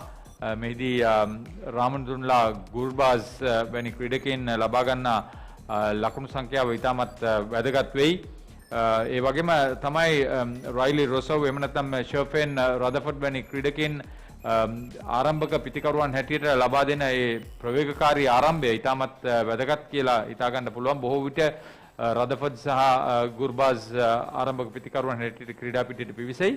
ඒ වගේම තමයි මේ තරගයේ ඩොමිනික් බ්‍රේග්ස්ගේ පන්දු යැවීම පසුගිය තරගයේත් හොඳින් කඩළු දවාගත් නිසා ප්‍රවේගකාරී පිතිකරුවන් සහිත අබුඩාබි කණ්ඩායමට එරෙහිව ඔවුන්ට හොඳින් පන්දු යැවීමට සිදු වෙයි අවසන් තරගය වෙනුවෙන් සහභාගී වෙන්න. අපි පසුගිය තරගයේ අවසානය ඔබ වෙත ගෙන එනවා. 777 News between Team Abu Dhabi and Bangla Tigers, live from the beautiful city of Abu Dhabi.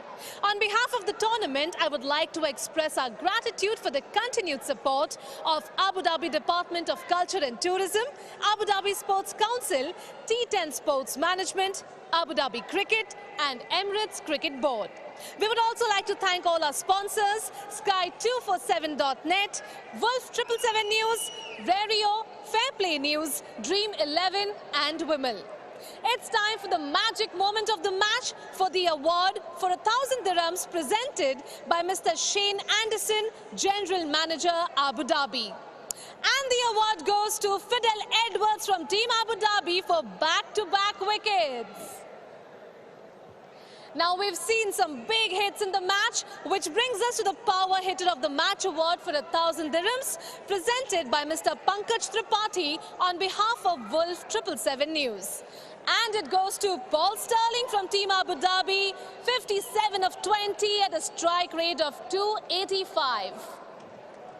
Our final award of the night is the Player of the Match award for 1,000 dirhams. It goes to Paul Sterling once again, presented by Mr. Moise Khoja on behalf of T10 Sports Management. Paul Sterling all the way.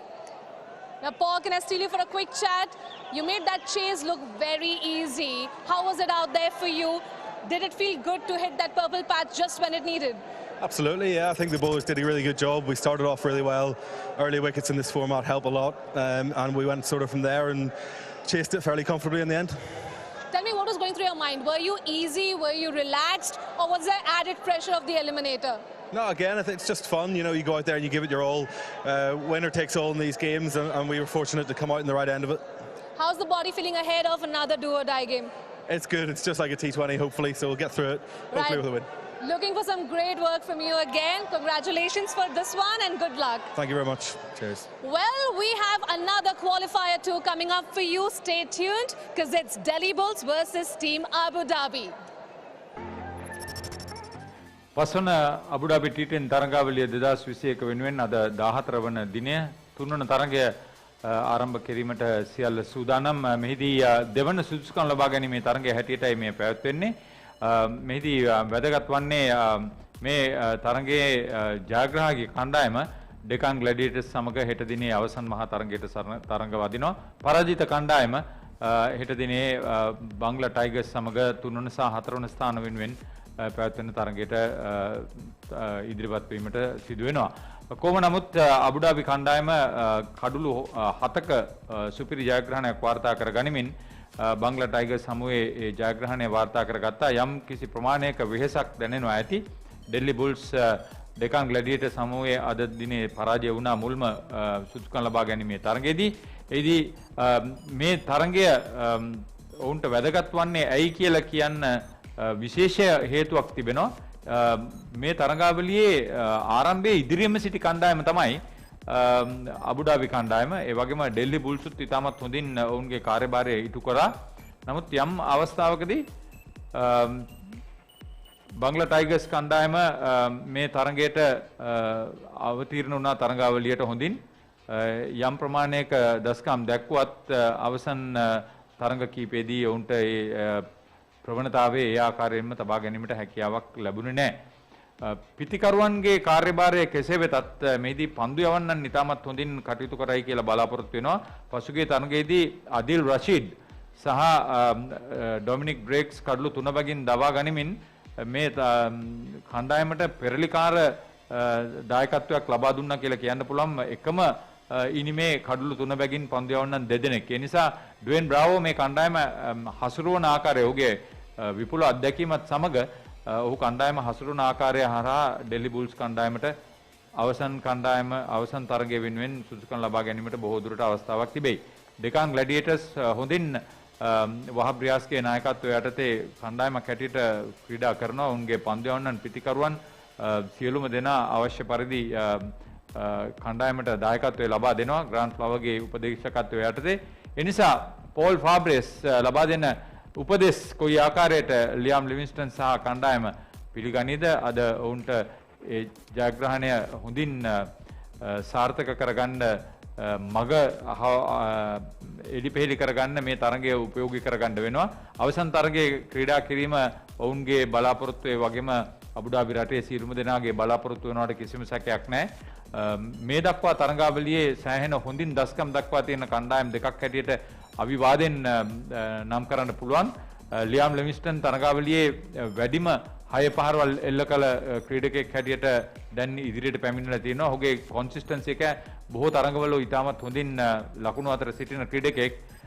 ඒ වගේම තමයි feel salt මේ තරගාවලියේ ආරම්භක පිතිකරුවෙකු සහ කඩු රකින්නක හැටියට ඔහු ඉතාමත් හොඳින් ඔහුගේ කාර්යභාරය ඉටු කරලා තියෙනවා. අද දිනෙත් ඒ කාර්යභාරය ඒ ආකාරයෙන්ම ඉටු කරා ලකුණු 81ක මුල් කඩුල්ලේ සම්බන්ධතාවයට සහාය වෙමින් පෝල් ස්ටර්ලින්ට.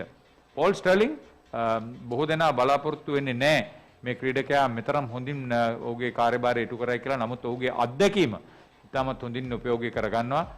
ආරම්භක පිතිකරුවෙක් හැටියට ඔහුගේ ප්‍රවේගකාරී පිතිකරණය නැවතත් කණ්ඩායමට හොඳ දායකත්වයක් ලබා දීලා තියෙනවා. ඒ අනුව මේ තරගයේ දැන් තිබෙන තත්ත්වය අනුව ඩෙල්ලි බුල්ස් කණ්ඩායමට යම් ප්‍රමාණයක පීඩනයක් එල්ල වෙනවට කිසිම සැකයක් නැහැ. මෙහි හොඳයි නරකයි දෙකක් එක පිට තරග දෙකකට සහභාගී වෙද්දී අර ෆෝම් එක පිළිබඳව අබුඩාබි කණ්ඩායම වඩාත් වැදගත් වෙයි. නමුත් ඩෙල්ලි බුල්ස් කණ්ඩායම යම් ප්‍රමාණයක අස්වැසිල්ලක් ලබා ගත්තා. මේ තරගය පුරා වුන් විවේක සුවෙන් සිටියා. නමුත් මේ තරගය ඉතාමත් වැදගත් තරගයක්. අවසන් තරගයට සුදුසුකම් ලබා ගැනීමේ තරගය නිසා කණ්ඩායම් දෙක ඉතාමත් ඉහළ මට්ටමින් තරග කරයි කියලා බලාපොරොත්තු වෙන්න පුළුවන්. මේ තරගයේත් කඩුළු රකින්නන් දෙදෙනා ආරම්භක පිතිකරුවන් හැටියට කටයුතු කරයි. ඒ නිසා රාමනුල්ලා ගුර්බාස් සහ ෆිල් සෝල්ට් මේ තරගයේදී කොයිතරම් දුරට කණ්ඩායමට දායකත්වයක් ලබා දෙයිද කියන දේ පිළිබඳව බොහෝ දෙනා බලාපොරොත්තු වෙමින් සිටිනවා. අපිත් හිතනවා මේ පිතිකරුවන් මේ කඩුළු රකින්නන් ලබා දෙන ඒ ආරම්භය සහ දායකත්වය හරහා කණ්ඩායමට සමස්තයක් හැටියට ජයග්‍රහණයේ මාවත එලිපෙහෙලි කරගන්න හැකියාවක් තිබෙයි කියලා. අපි sporty.lk YouTube නාලිකාව ඔබ සබස්ක්‍රයිබ් කරලා අවත් සමග රැඳී සිටින්න. මේ තරගයේ උණුසුම් පමණක් නෙවෙයි, හෙට අවසන් දිනේ 3 වන 4 වන ස්ථාන තරග සහ අවසන් මහා තරගය වෙනුවෙන් සියලුම කටයුතු සූදානම් වෙලා තියෙන්නේ. අපි දන්නවා ඔබ අපත් සමග ඉතාමත් හොඳින් මේ කටයුත්තට සම්බන්ධ වෙලා සෑහෙන හොඳ වින්දනයක් ලබනවා. අපිත් ඒ උත්සාහය ඒ ආකාරයෙන්ම ඔබ වෙත ලං කිරීමට බලාපොරොත්තු වෙමින් සිටිනවා. තරග ආරම්භය දැන් මේ දෙවන සුසුකම් ලබා ගැනීමේ තරගය අපි යනවා සෙයිඩ් ක්‍රීඩාංගණයට Abu Dhabi. Yeah, he's been absolutely brilliant, and the ability to hit over the offside and the leg side and down the ground. So he's been hitting sixes to every part of the ground, and that makes him so difficult to bowl at. He'll run at you, he'll stay back and hit over mid wickets, and that's why nobody has been able to contain him so far. And again, look at the big game. Now it's a big game, it's do or die really. And you need your big players to stand up, and he's done it throughout the tournament. And look at him, he's got 348 runs, number one. And Yeah, so he's sitting at second on the most runs this season, which is a sensational effort. And just lastly, you know, it's amazing to see just how much this tournament means to him. You can see that performing well really means the world to him. It's putting him on the main stage in the world. Yeah, and everybody's watching his power hitting, and you look at T10, look at T20, it's pretty similar. So you want your power hitters and you want to showcase your talent straight away. Well, he's just walking out to bat now, so we better get upstairs to our commentators because Qualifier 2 is starting right now. Thank you, Erin. It's Q2. This is the big one. Abu Dhabi against the Bulls. We saw this last night, this exact game, when Abu Dhabi only needed 108 chasing to go through to the first qualifier today, but they couldn't do it. They were rolled. They're in the 80s. Adil Rashid with a brilliant hat-trick. He plays again. Ravi Rampal comes in for the Bulls. They've elected to field with the brief when the task to elect to bat. Experiment from Faf du Plessis was an unsuccessful one. More to do with his batsmen all getting out next to nothing than anything else. And a good thing for the neutrals is we get to see this man back in action. Rahmanullah Gurbaz, brilliant player. He's been one of the standout players in this year's Abu Dhabi T10. Got Awais Shah alongside me. We've loved watching this bloke bat, haven't we? We certainly have, and here he is again, 24 hours later, against the same opposition, and he's got the opportunity to carry on from where he left off last night.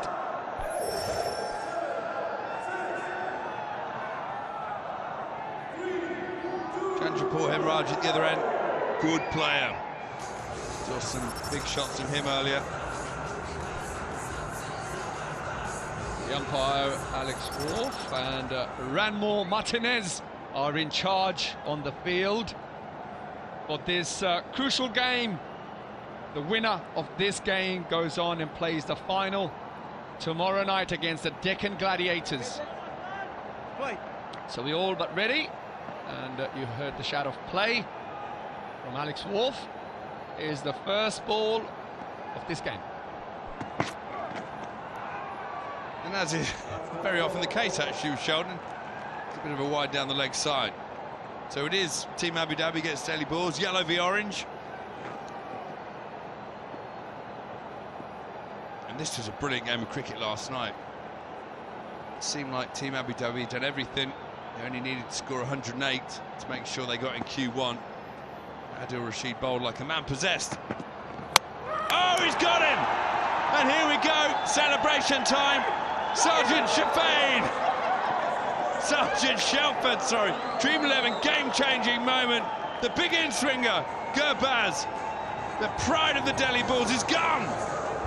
They said he is going to probably change the game because that man on your screen has struck gold. He's got rid of Gurbaz, an absolute beauty. The ball just swings and nips back and clips the top of middle stump, and there he is on his march again, and sees off Gurbaz back to the pavilion. He goes for naught. The Bulls are 1 for 1.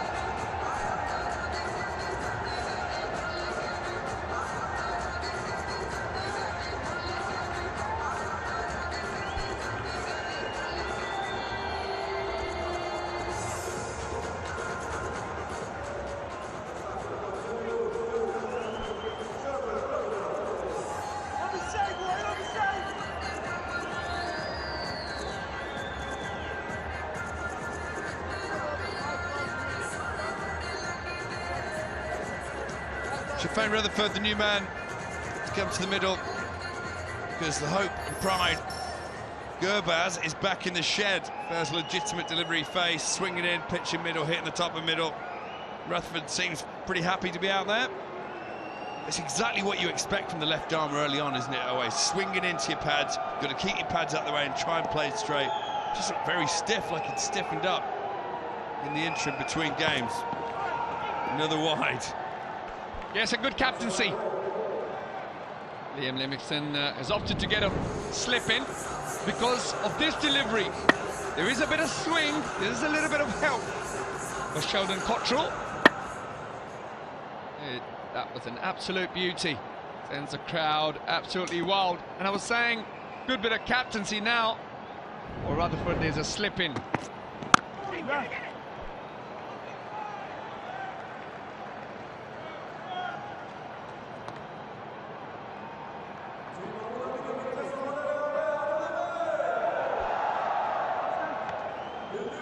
So Hemraj batted well in the first game today. Saw some good blows from him. He's got a lot more on his plate now. Came into the team quite late in the tournament. Under poor Hemraj. As DG said, he warned me before and said, watch this boy bat. He's a bat lift like Lara.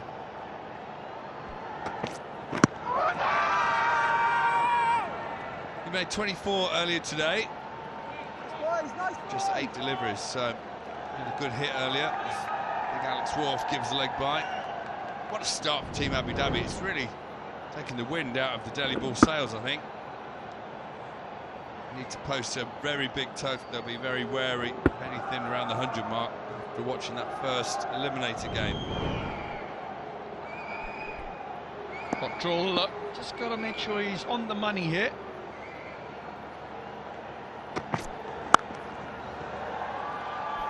Oh, what a shot this is. Proper cricket shot, straight back, behind point. Races away for 4. What a shot that was. Flashing blade of Rutherford jumping on his toes. As he makes contact, he's in midair. Yeah, picks the gap, hits it firmly.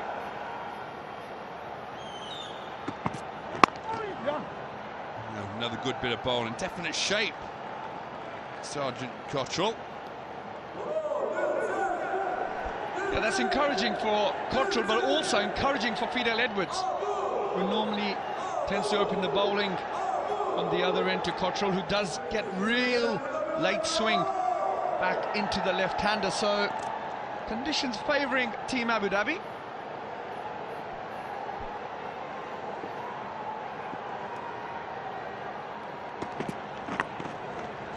This one will run away. Keeper giving chase. Look at Salt go. Brilliant from him.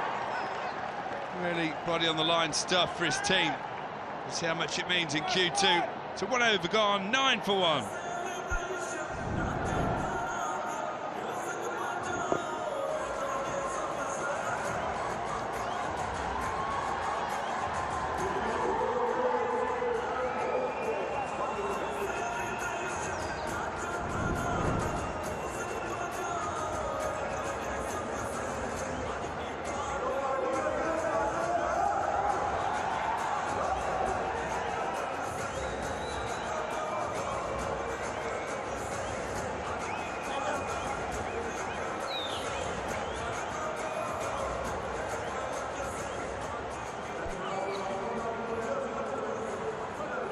For 1 from 1.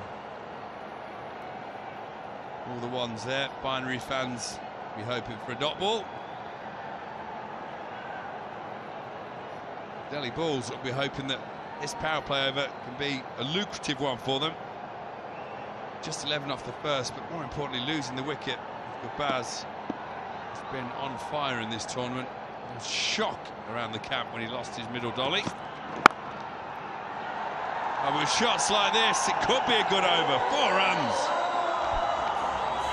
Beautiful. Absolutely gorgeous cover drive. Just watch how leans into it there. Held the pose for about half a second just to show the bowler. Thank you very much. That's 4. Oh, that was timing personified. Absolutely glorious stuff. Front square, there's a deep cover as well. Didn't even bother sprinting round. Only Smeed would have got that, but he's in the wrong team.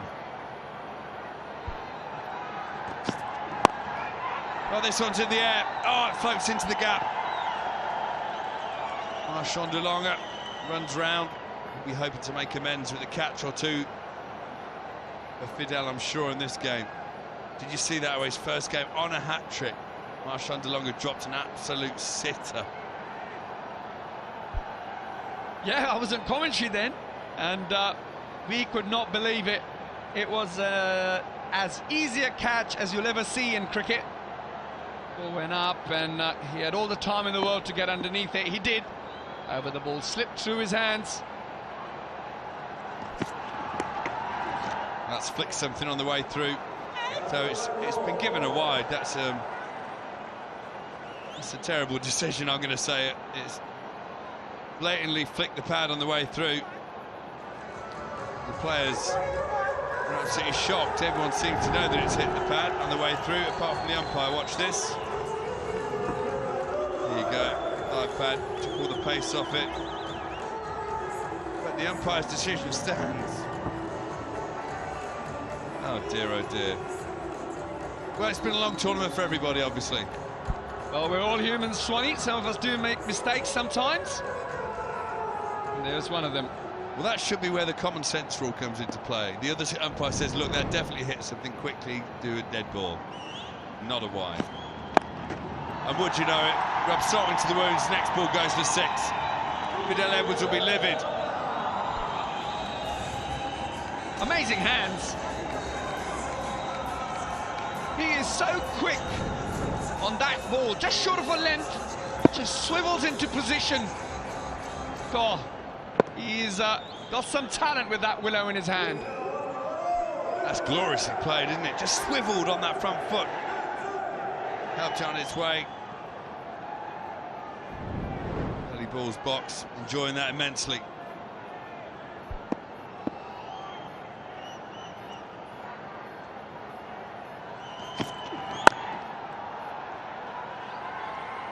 Just one out on the offside.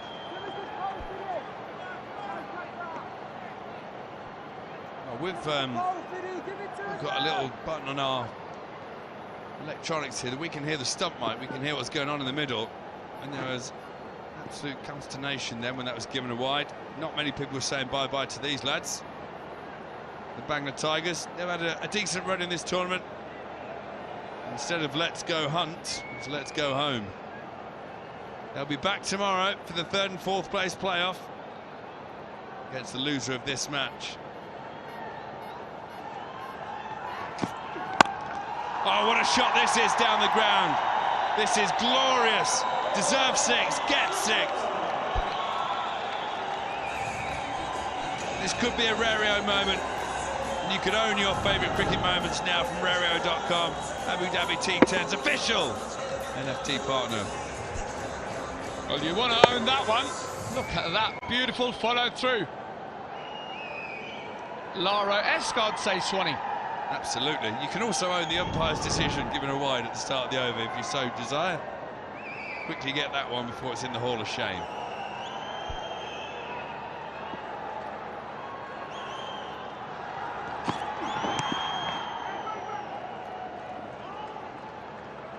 Just check this isn't given wide. No, it's not. 2 overs gone, 31 for 1.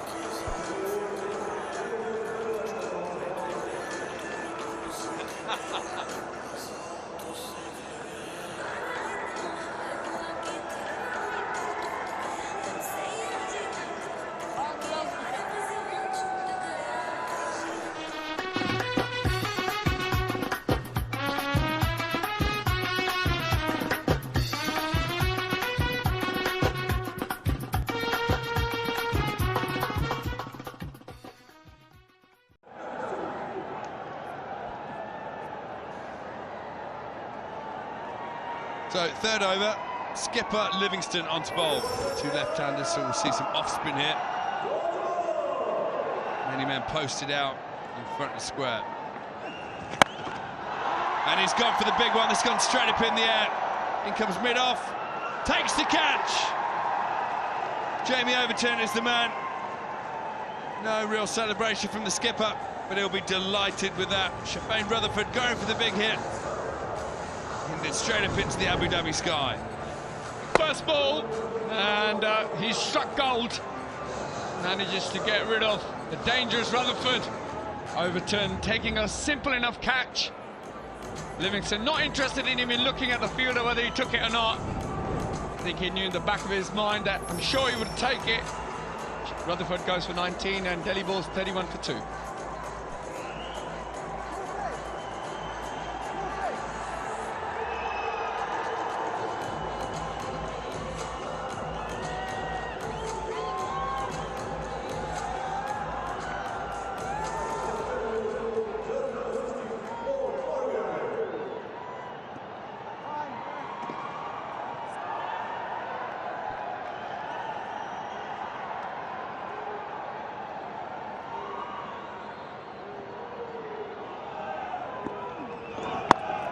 Great start for Liam Livingston.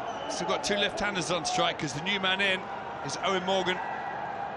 Batted really well earlier today in the first game of the day. Liam Livingston has dismissed him in this tournament though.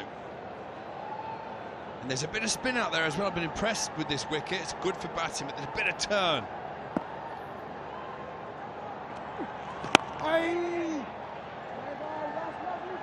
Ace, you tell me this. What's it like when you're playing against teammates, people you've grown up playing against? What's it like when you face them? Is it you're desperate not to get out to them? Yeah, I thought you might ask me that. Of course it is. I did once get out to my fellow commentator once.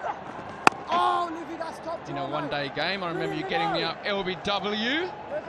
Proudest moment of my life. Still tell my grandchildren about that. Well, when I've got them, I will. It's been a good over by Livingston so far, but it adds a little extra element to a game within a game sort of thing. And you've got England skipper bowling at England, future skipper maybe.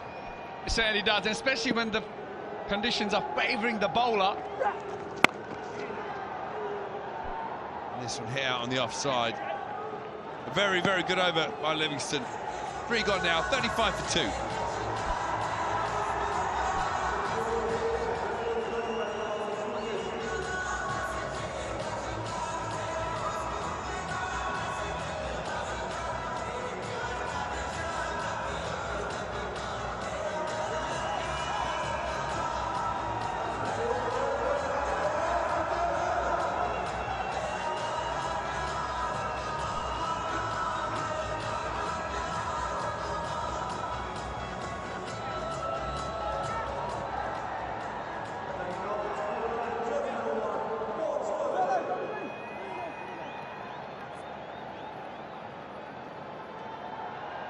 Well, I tell you what, bit of turn in the wicket. Livingstone has recognised that, and so who's on?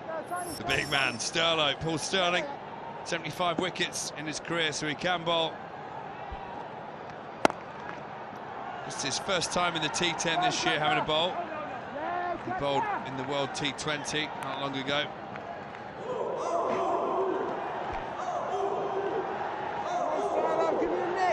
That's the Team Abu Dhabi box. Just a minute ago with the music on. There's some incredible dance moves going on. I'll try and get that for you in a minute. My word, they can move up there. This one hit, this could be a wicket. Brilliant change of bowling from Livingston. Sterling on, Jamie Overton with another catch. Magnificent captaincy. Second ball, and he's got a wicket. He might not have got his mate at the other end, Owen Morgan, but he's managed to get Chandrapal Hamraj caught very well in the deep by Overton. As Chandrapal departs back to the pavilion, to a very joyous Abu Dhabi fans' balcony. Sterling's first wicket in T10 cricket. Delhi Bulls 36 for 3.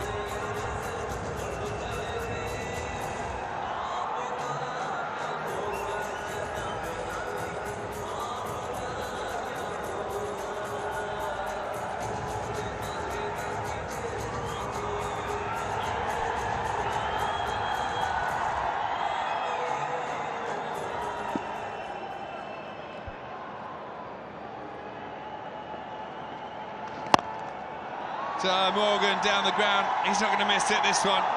Straight into his teammates, all chicken out of the catch. Straight 6. Well, Owen Morgan is not worried about getting out to Sterling. If it's up, it's certainly off. Yeah, he saw that, the arm ball picked by Morgan. Beautiful timing. But it's gone again, this one could be caught. Oh dear. Marshawn Delanga on the boundary, probably didn't pick it up quickly enough. Thought for a long time with that ball in the air that this is going to be a double wicket over. Tell you what, Owen Morgan for 1 second thought he's put it straight down Delanga's throat. That's the ball before the towering 6 over deep mid-off. About you, Ace, but I thought that Delanga could have made a better effort for that. Here's Bravo on strike now. Lovely shape from Sterling. An inspired choice to put him on. Here's the wicket off the bottom of the bat as he tried to pongo it over deep mid-wicket. Straight to Overton. 2 catches in a day. Oh, now bottom edge. And a dot to finish the over. So brilliant over from Sterling. 9 off it. 4 gone. 44 for 3.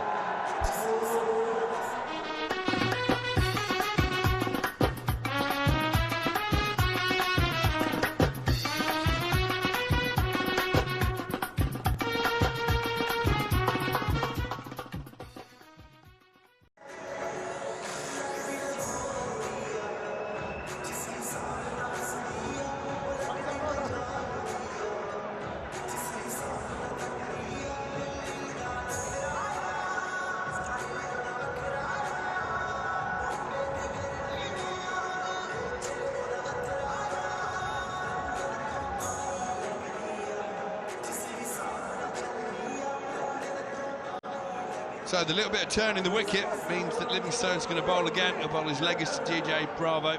Adil Rashid will be licking his lips as he sits and watches the game progress.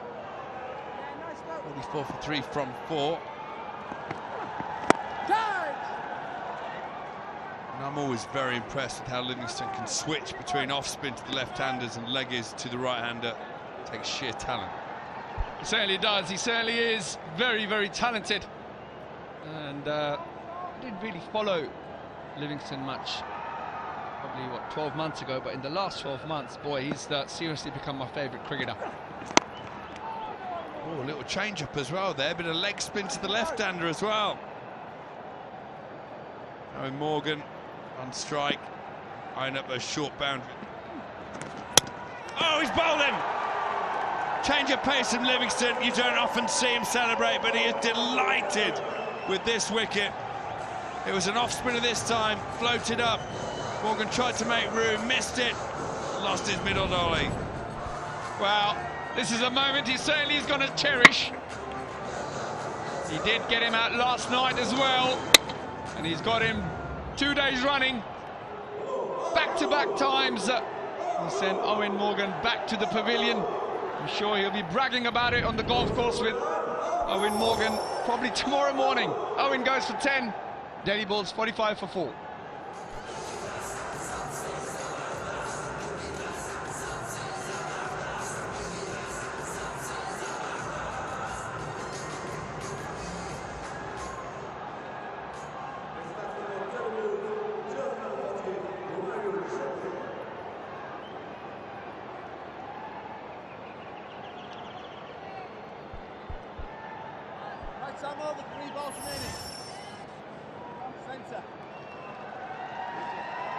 So 4 wickets down now, in at 6. Romero Shepard, 45 for 4. Halfway through the 5th over. And brilliant from Team Abu Dhabi so far. And Ian Livingston has really had Owen Morgan's number over the last couple of nights. Got him out last night, stumped. Got him out tonight with this. Too close to cut. And Owen Morgan perished. Sent back to the pavilion. Meanwhile, DJ Bravo and Shepard now have to really come together now, try and put some sort of partnership together and get a respectable total. They do. They need a monster, I think, against his Team Abu Dhabi batting lineup. But halfway, they've only got 47 on the board and they're 4 down.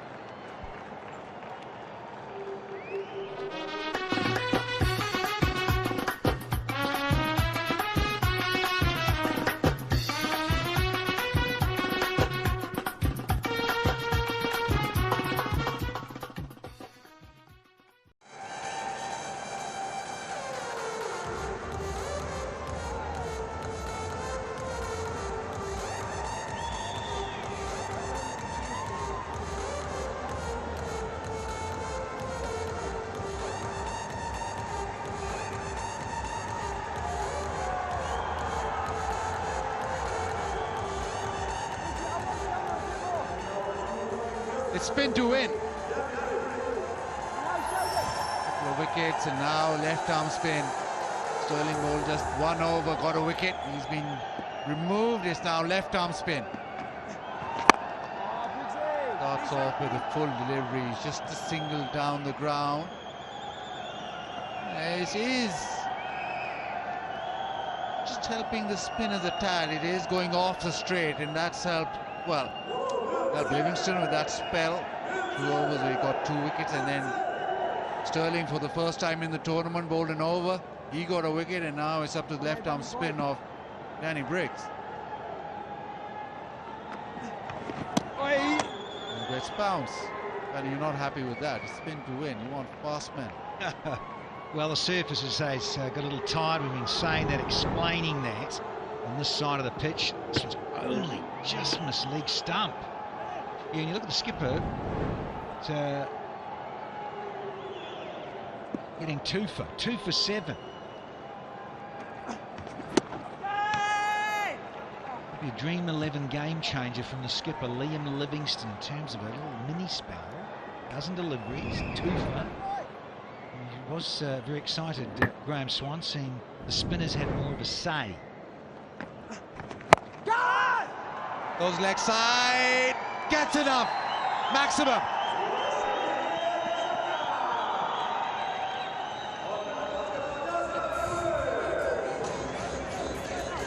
Lovely piece of timing.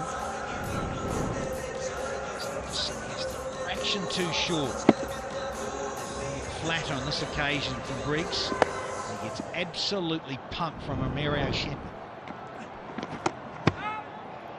Right too. Not afraid to do that, and there's a big smile from Shepard. Because he's missed out, but it's smart bowling. Brave too.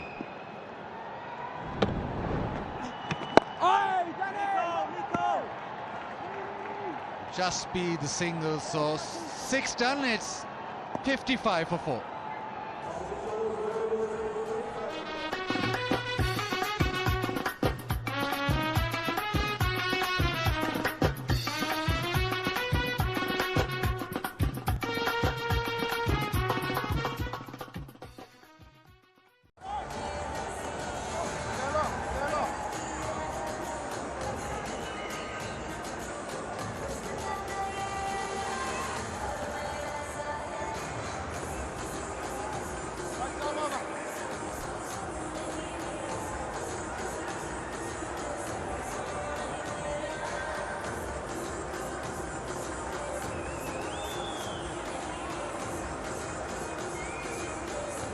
The 55 for 4, 24 deliveries remaining. And it seems that his gripping and spinning all not really coming on, so maybe just those 3 figures might be a fighting total. Well, Delanga on. That's the single. So the slow ones into the pitch also causing a bit of a problem.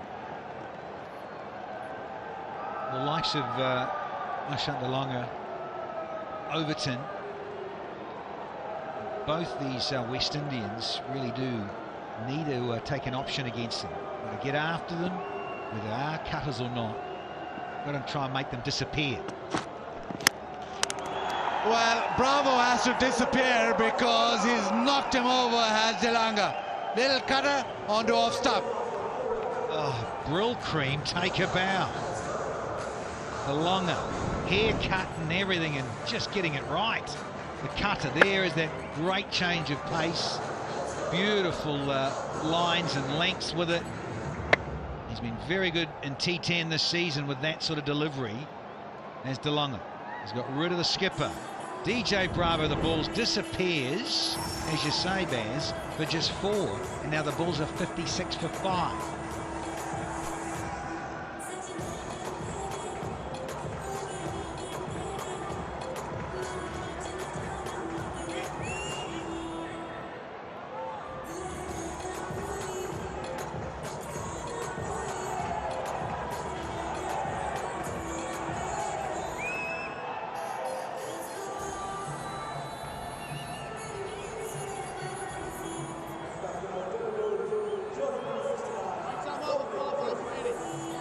Dominic Briggs walks in.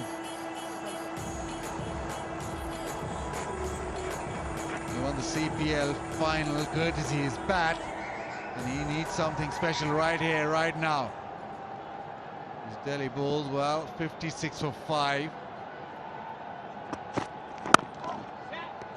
Nice looking punch down the ground for a single, but they need to get a move on. Projected score just 87. Don't think that'll be enough. No, and I'm with you, Baz Khan. I don't think it's enough. We really need to get at least a limp over 3 figures. Given the nature of the pitch, got slower, taking just a bit of grip. It's holding fractionally in the surface. There's that change-up. You mentioned a bit of pace. He has got that. Now, Alex Wolf says it's one for the over, young man. But that's in the repertoire. That's what he's capable of here. Big fella out of the Rainbow Nation. Dream 11 Fantasy. Thinking of all those songs from the 80s. Fantasy and dancing. And Billy Idol with Flash with Fantasy. Oh, what about a 4 here as well?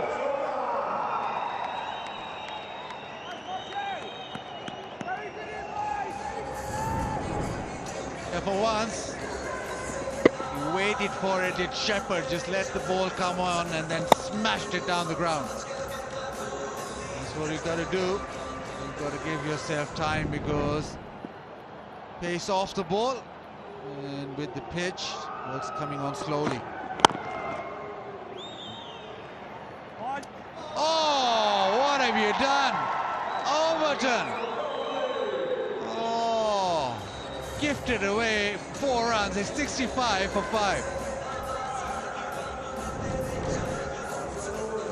And this is how you don't do the long barrier. That's a shocker. No, sorry, you've got to get something on it. Can't dig a hole because he's too big for it.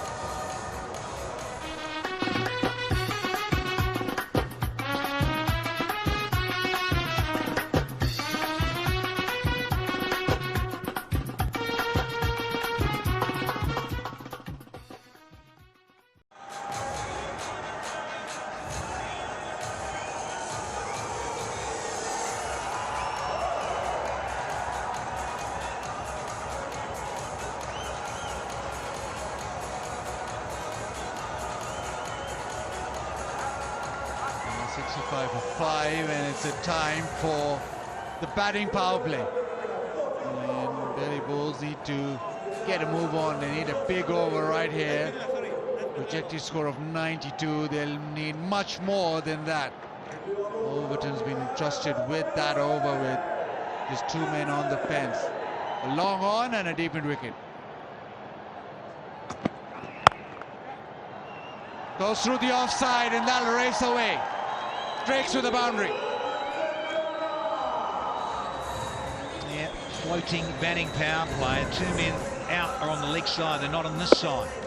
And Drake's, I had the fortune of seeing the CPL final, and he was the man of the match in it. But, well, he almost got a half century. He had 48. That grand final there at St Kitts helped win the game.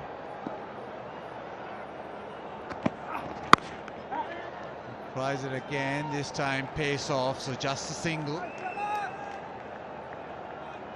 You're on the ball, and you don't leave any games at all. You watch everything. CPL final, T10 final, World Cup final. All there, every final. Hashtag Eddie everywhere. I've been busy. It's been a busy time, Baz. You're right. Yeah, Grand Finale as well. Or a Grand Prix, as the case may be. And that piano as well with you.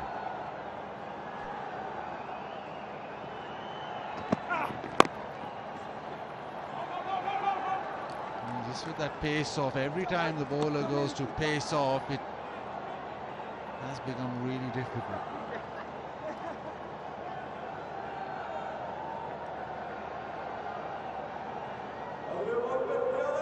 Drake's great opportunity here to make more of a name for himself. Mario Shepard is capable of. Let's see a bit more of Drake's. Oh yes, that's in the middle and out of the park. Massive six. Oh yes, very, very capable. And they've already signalled very quickly, Ramon Martinez, for a new ball, please. It's gone over the fence and on the bank with a little change-up from Overton. And he'll get no change out of this one. Oh, yes. Right up there. This time, long on. Gone. Straight to Livingston. No, it was on. It was so on, but he just didn't quite get enough elevation and the timing in the stroke, but it was so there. He hangs his head, he knows it. It's Dominic Drake's. Yeah, just didn't quite time it as well as he would have liked. This is the shorter side too, here at Zaya tonight. And 6 and out from Dominic Drake's. He's gone for a dozen, and the Bulls are 77 for 6.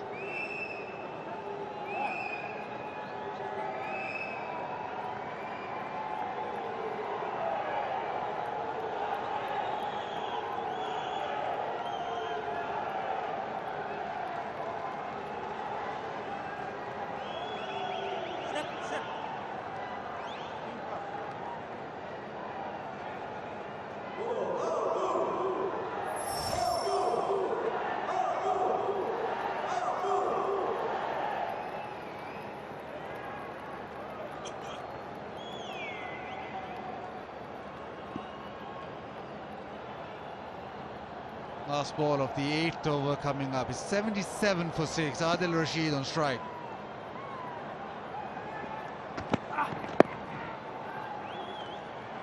Ball is for 2. And they've got it. Well, 8 done. It's 79 for 6.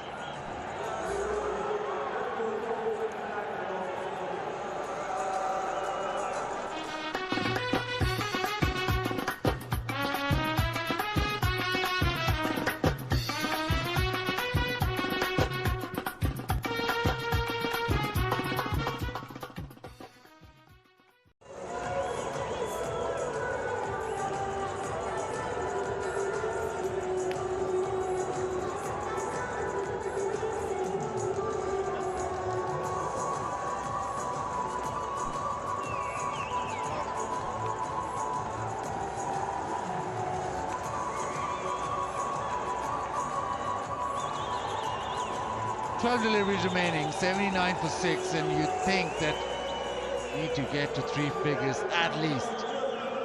And with the batting that Team Abu Dhabi have, even that might not be enough.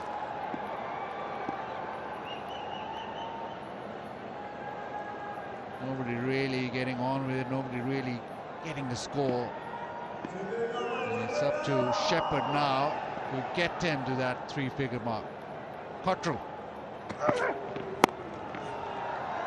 The one over the offside boundary. Colin Ingram not quick enough. I tell you, with that power hitting that he is, Romario Shepard, change of pace, but look how he gets up and under it. His wrists and strength, his arms and speed through it, wonderful. He's always going to struggle to get this, Colin Ingram. It's been unfair to him. It's a great effort from Ingram in the end, but he's always going to come second. So a change in the field. Now it's deep backward square comes up, and there's a wide third man in there, and Ingram's gone more square at a point. Extra cover, and come back for 2. He wants to keep strike. Yeah, Rashid's quick too. That's the bonus about that. We saw that little leg by in the last ball of the previous over, which was the batting power play floating over. And he was always going to get back there for 2, Rashid. So that's ideal for the Bulls in that regard. And the right man is on strike. So what are they, 85 for 6? It's time to get over 100 and some. Big swing, and it's gone high. Oh, Ingram, full and drive. Colin can't get that. Colin, come on. Quality is Ingram. The night sky, get there, get there. Oh dear. Just add that to the box of drops tonight. Edge away and safe as houses. Universe boss. So big he couldn't get out the way. And it's down the throat. They're laughing and chuckling galore in all the West Indians. Colin, don't worry, son. Yeah, you just stay there and chill on the fence. Leave it to Christopher Henry Gale with the big mitts. Flashing blade, wide, length. Shepard will be disappointed, but he was just dropped the ball before. That's right, Sergeant. Thumbs up to you, brother. As the end of Shepard for a cameo little innings of 26 from 16. With a big guy on boy. That's 87%.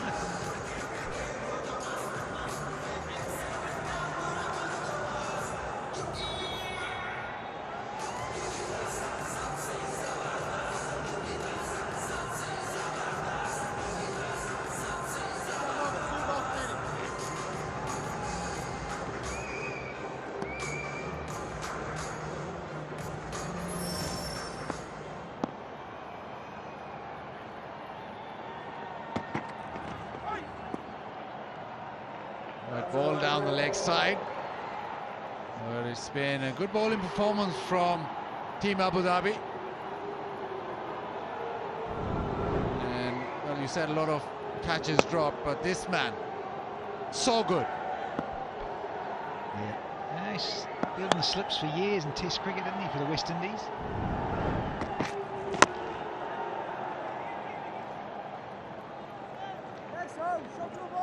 And these teams, well, they'll want to come back tomorrow, both these teams, but they want to play in the final, not the playoff of third and fourth positions. No, and that's what happened to Team Abu Dhabi last year. They were in the third and fourth playoff with the yellow team, and funnily enough, Chris Gale didn't make it. He was found up in Dubai somewhere. He couldn't stay for the third and fourth playoff. With Christopher Henry, time to chill out, but he's still here. Back for season 5. Can they get into the finale?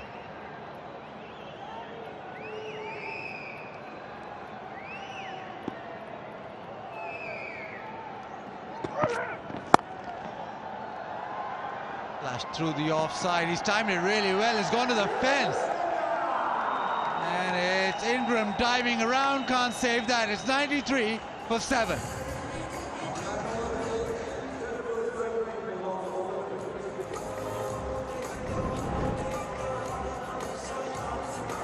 Nice little change of pace, but it's only just skidded on, really. And that is right in the slot that Rashid loves. Colin Ingram. Still not quick enough.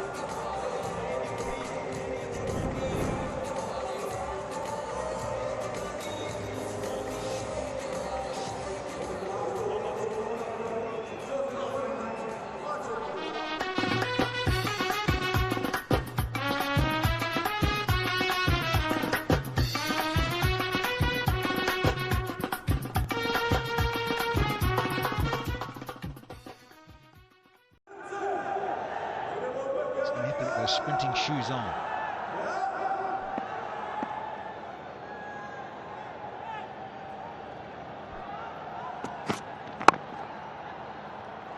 There we go. No, just held on to that. Yeah, he did it the other night, didn't he? Pick up, turn and throw. And he got rid of Rutherford, wasn't it? Yesterday evening, a lovely turn and throw like that. This time he held on to it.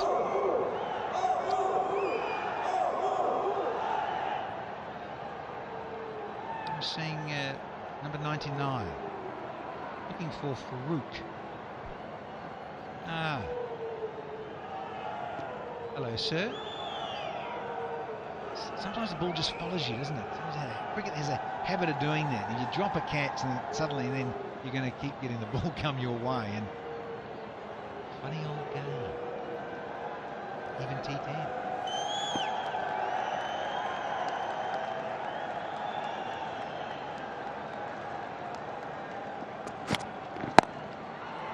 In the air. No one's going to get there again. And they're coming back for the second. Oh, they've done it well. Well, if that was a direct hit, umpire would have just kept on running back to the pavilion. Would have been out by about 3 or 4 metres, I reckon.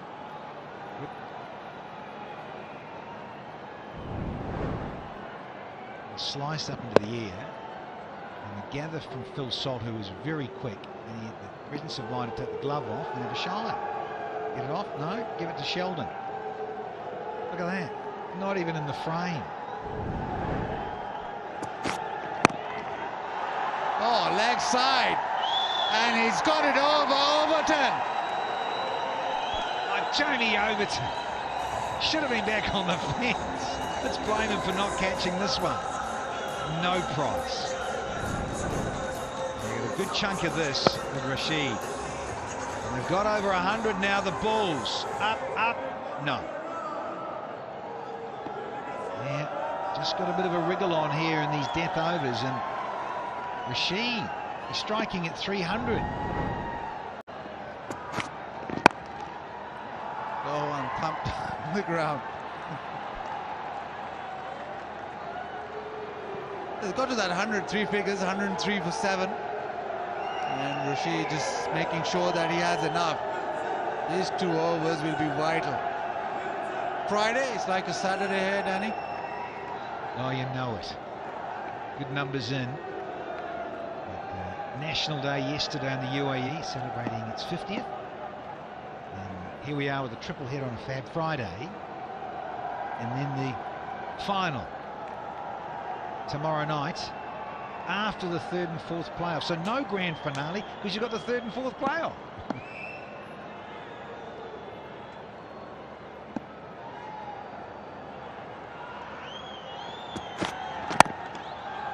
Oh, hit through the offside. That'll go to the fence. Nice striking.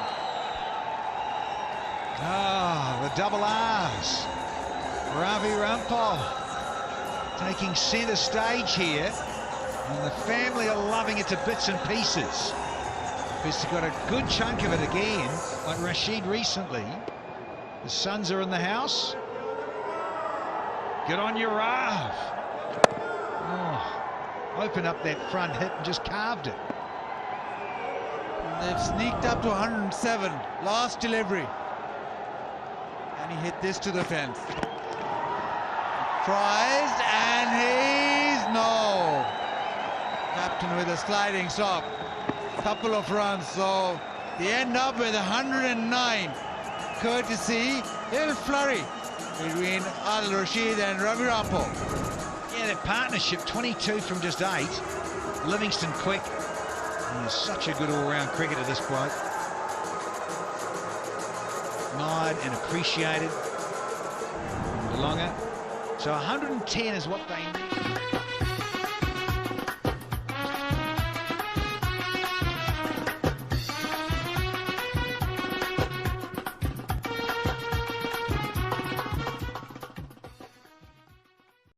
There were a few wickets fell straight away. Gurpaz knocked over. Yeah, out for a golden one, had the wide and then that. Rutherford, the big wickets at the top. So much expected from them that they were going to do well. Imraj, he couldn't get going either. And then the prize scalp, Morgan goes to Livingston. And then a good change-up from Marchin Delanga, got rid of Bravo. You can't quite get it out of the fat, that's what happens. End of Drake's. And then an easy one for Gale to get rid of Shepard. Let's have another celebration. Right, we'll go down with Sagarika with Sheldon Cottrell.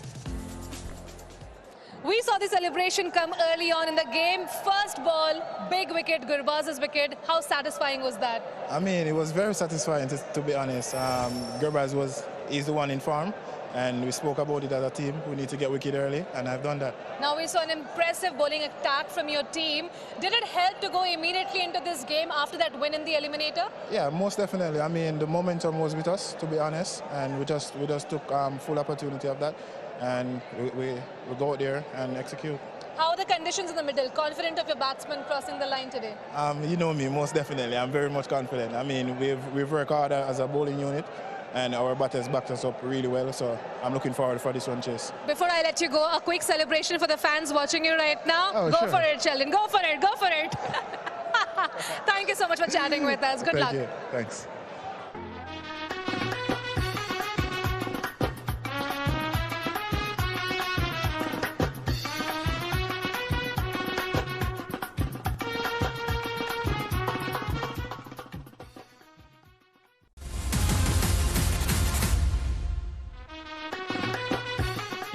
sporty.lk YouTube නාලිකාව අප subscribe කළා ටිකටම අපත් සමග රැඳී සිටින්න.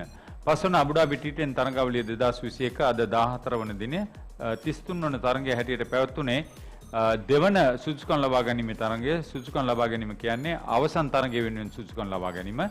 මේ දක්වා Deccan Gladiators අවසන් තරඟය සඳහා සුදුසුකම් ලබා තිබෙනවා. පිට දෙවන තරඟයට සහභාගී වෙමින් අබුඩාබි කණ්ඩායම ඩෙල්ලි බුල්ස් සමග දැන් මේ දෙවන සුදුසුකම් ලබා ගැනීමේ තරඟයට සහභාගී වන්නේ.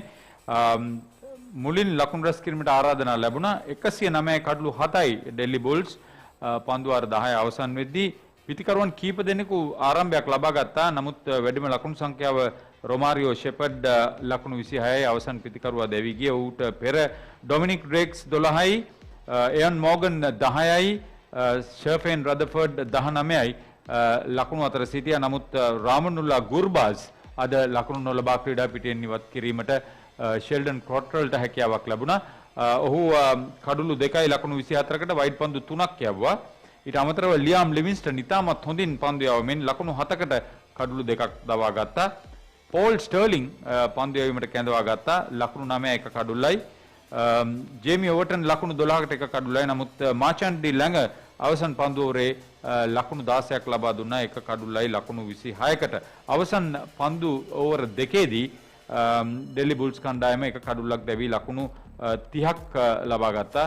එය මුල් පන්දු ඕවර දෙකේදී කඩලු 3ක් දැවී ලබාගත් ලකුණු 16ත් එක්ක සංසන්දනය කළාම සෑහෙන හොඳ ලකුණු සංඛ්‍යාවක්.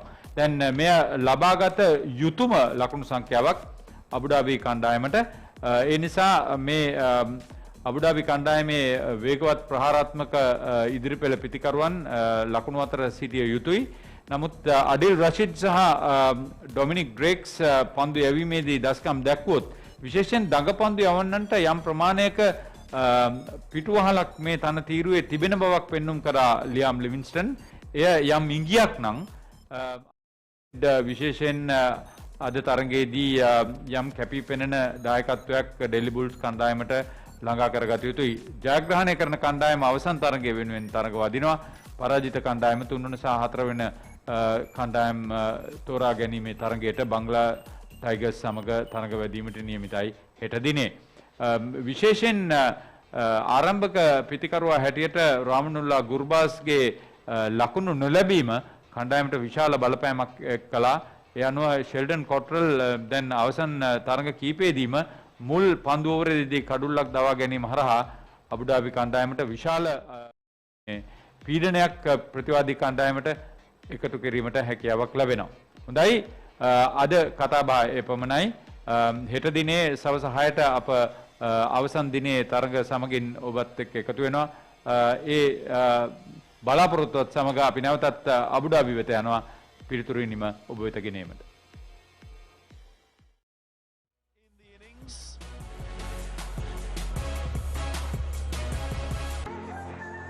The action will continue with the second half of this game. Don't underestimate the Delhi Bulls. Team Abu Dhabi will need a target of 110.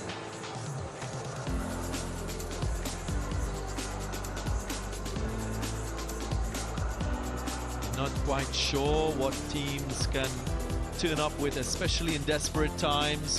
The winner of this game will go straight into that final tomorrow to join the Deccan Gladiators. So all to play for.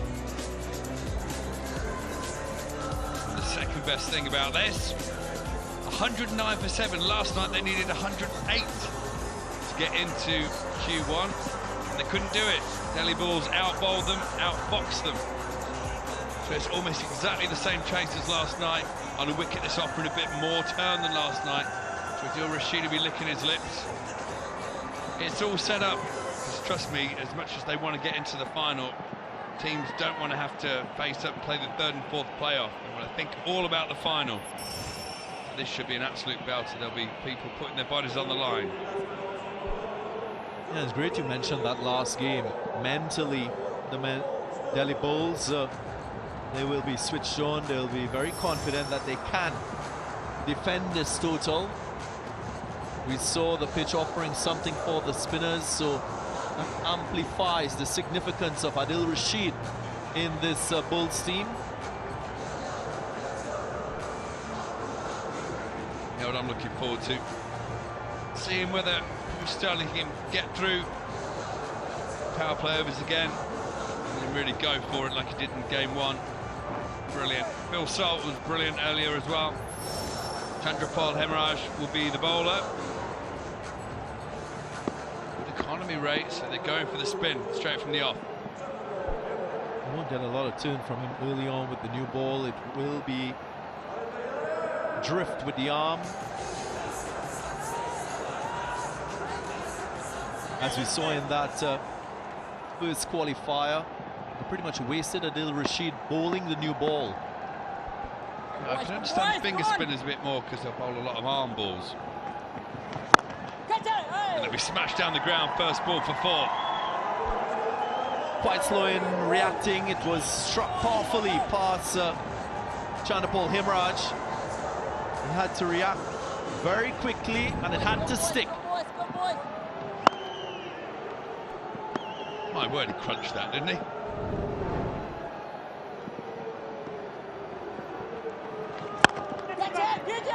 Take him this time. No, Dwayne Bravo diving forward, maybe just short.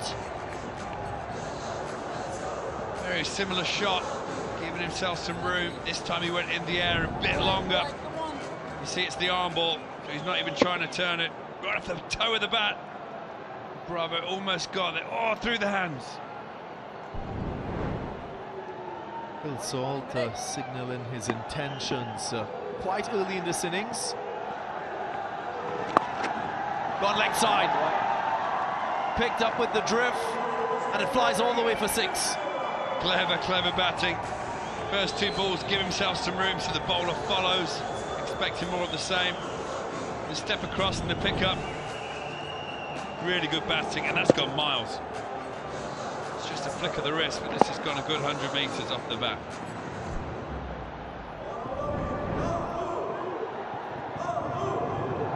That's what you see, forcing the bowler to bowl where you want them to bowl. Dictating the pace, Phil Salt.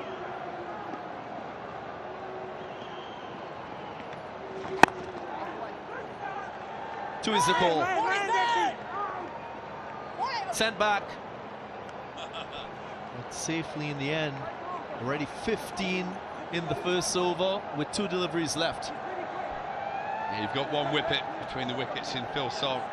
Paul Sterling not quite the same. He turned it down. But they're both equally as adept at smacking the ball over the rope.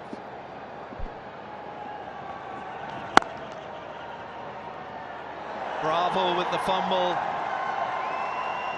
You don't often see this, but it was struck firmly. Bravo had to move to his weaker side, the left. Just couldn't stop this one. Here again, I'll never understand on wickets that do turn a bit, get carried away and thinking you have to bowl spinners in the first over. The batsmen are willing to play the big shots. There's not much protection for them in the deep. And this is a Dream 11 game changing over, because 4 more to Paul Sterling this time. Crunches it through the offside, 23 without loss from 1.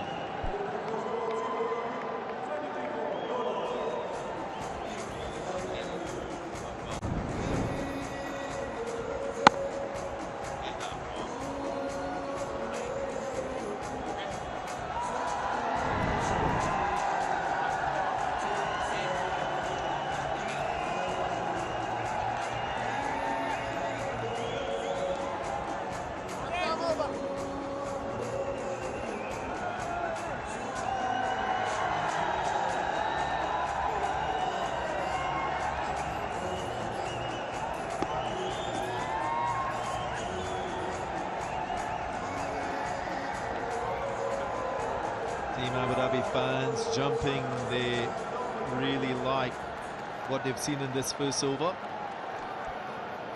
Erin Holland can't help herself, up dancing around.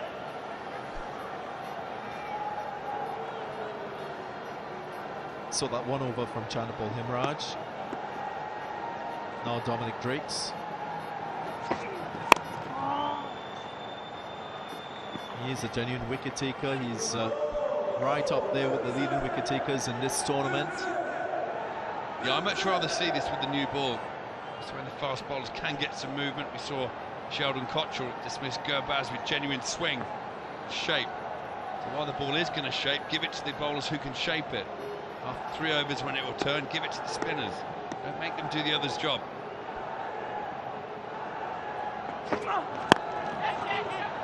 Patcherson's a cry. And the wicket. As mentioned, Dominic Drakes, he has a knack for picking up wickets. Well, it's a good night for the left-armers. First Sergeant Sheldon. Now Dominic Drakes. Good pace. Soul goes to the big heave-ho. And he mishit it straight to mid-wicket. Very happy bowler. Very happy balls. Very unhappy Phil Salt. He's got to go. He made 15. Team Abu Dhabi 23 for 1.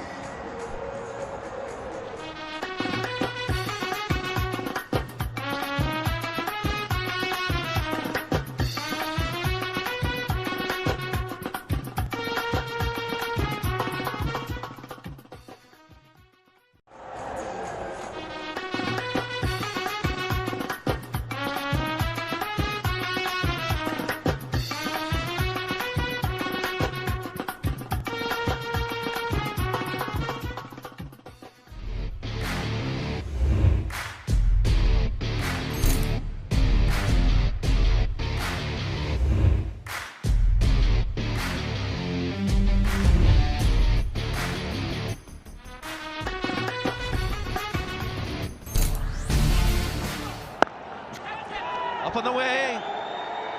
Just short. Wasn't really looking to swing it all the way for 6. It was very controlled from Paul Sterling.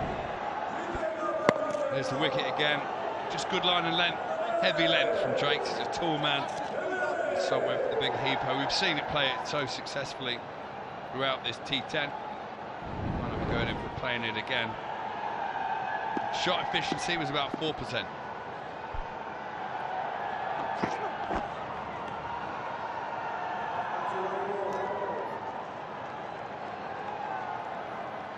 Doing bravo. Think about the spin options, as you mentioned, Grim Swan. With the older ball, of course, they will get a little more purchase from the surface. There's a fair amount of wear and tear. But the other thing to take into consideration is the dew factor. There's a bit of dew on the surface, so it will be a damp ball. Exactly, that's why I like the spinners to have the option of protection in the deep. Allow them to ply their trade. You have to be able to throw it above the eye line as the spinner.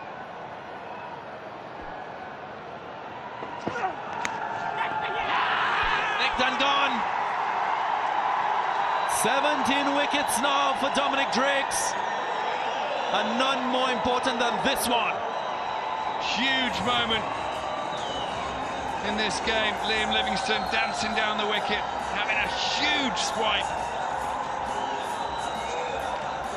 His first delivery he's faced. Look at that, bottom edge. Looked like it wasn't going to carry for a second. Through to Gurbaz, takes the catch cleanly.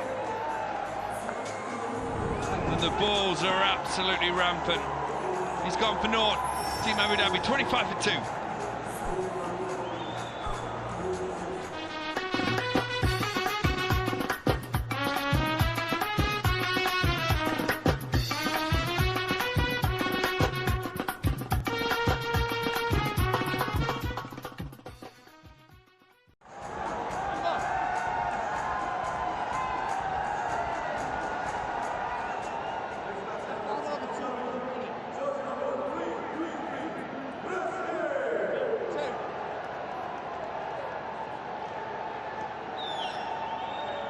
Well, Chris Gale had an easy equation in the last game, both himself and his captain had to finish it off. His captain losing his wicket.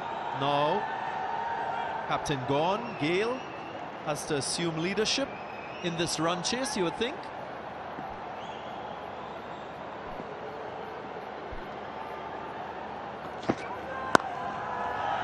Short. And he makes a statement straight away, the universe boss. That's a fine shot. I was about to say exactly that. Loves a statement. Early on, you try and keep him quiet for the first 10 balls. Because if he gets the chance to make a statement, he makes a big one. This the wicket. Liam Livingston down the track, has a big hack. Bottom edge. That's another wicket for Drakes, but then first ball to Gale, tries to bowl the short one and goes for 4. And a single. That's a brilliant over from Dominic Drakes. 2 wickets, just 7 runs. 30 for 2 now.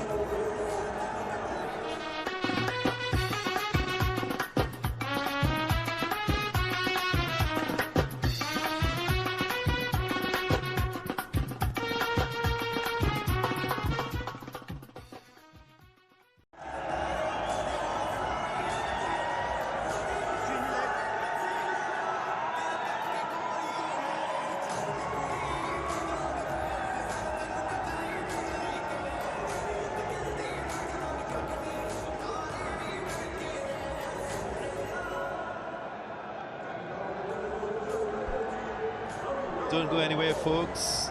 Just might see something special here. Most wickets this season, Dominic Drakes already 17. In his last 5 overs, he picked up 8 wickets. Whoa!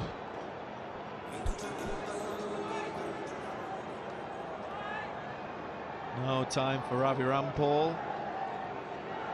Can he follow the wicket-taking exploits of his colleague, Dominic Drakes?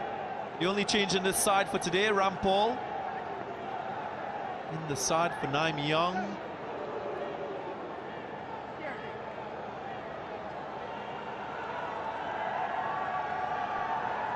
Now Chris Gale just waiting for someone to get away from behind the bowler's arm. And who it is? It's the steward. There's the wicket, down he goes. It's a huge swipe straight into the hands. Very happy Gobaz. Alex Wolf just checked upstairs.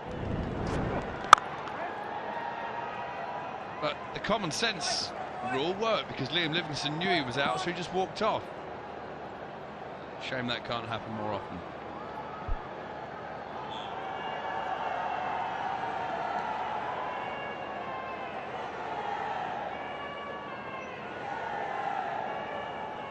There he is, Team Abu Dhabi. Why would you trust a fielder to tie your shoelaces? Surely you'd tie him to the other foot, wouldn't you? Yeah, maybe in those under 12s you've been talking about. Yes, no, a little bit of indecision, a few dots building here.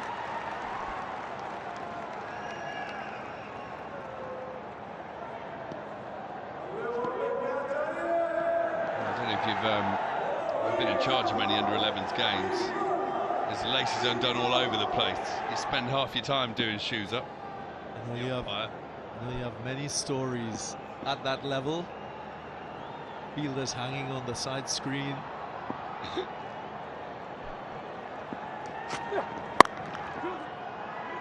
2 is the call. Or will it be 4? Wow, races across the outfield. The dew factor just accelerating the pace off the grass. But one thing you always have here in Abu Dhabi is a lightning fast outfield. And when your bat's £3.2, you've been playing the game as long as Universe Boss, you only have to find the gap. All money's worth for your shots.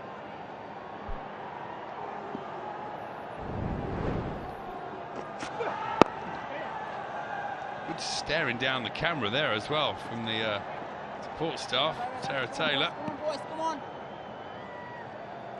Really meaning business.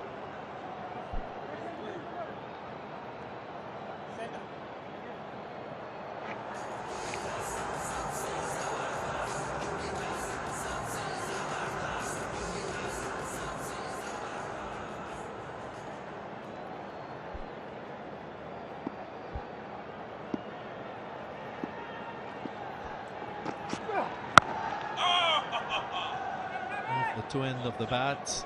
Just a single. The pressure being built here by Rampal following the first 2 wickets. Just off this 4, look at this, staring down the camera. Not sure what he's trying to do there, freak out our cameraman.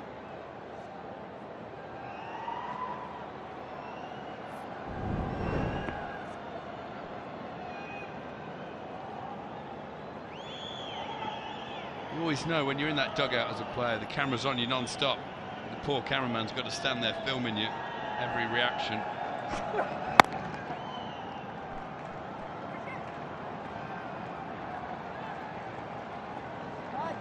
Very good first over from Rampal, conceding 7, 37 for 2.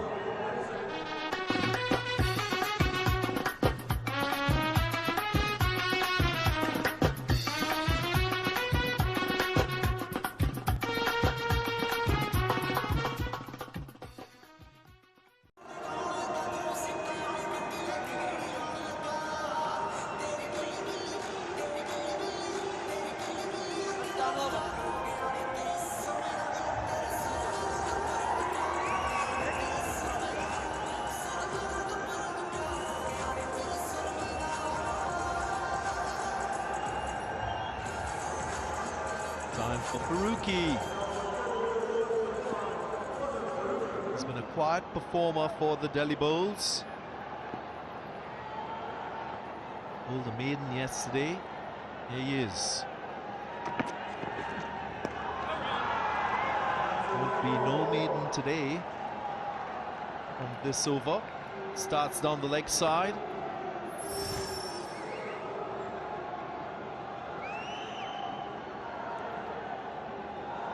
Usually Dwayne Bravo uses him in the top periods of the game. He bowls that floating power play oftentimes.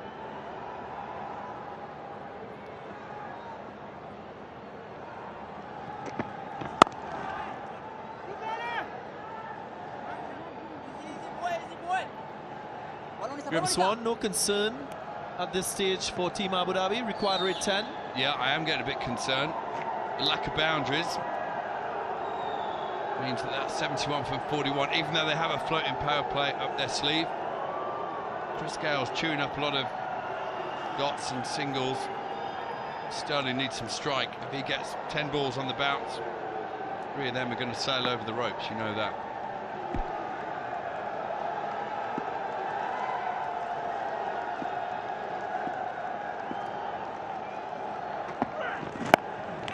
High up in the air, who wants it? Who wants it?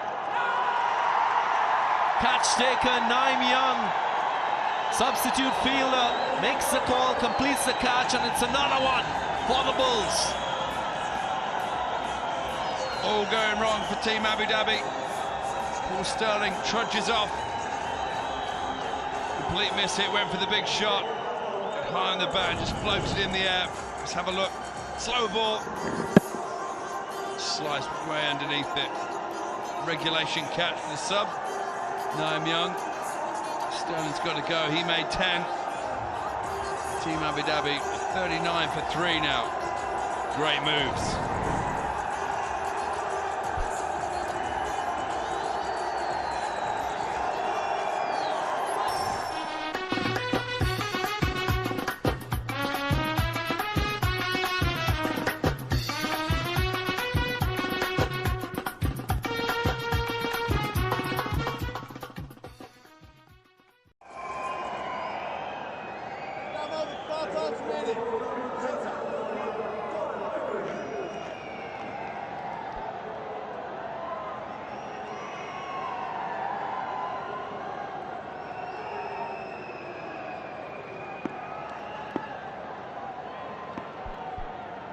Ingram, the new man.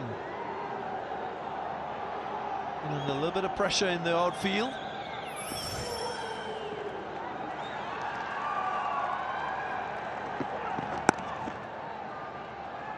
Off the mark straight away.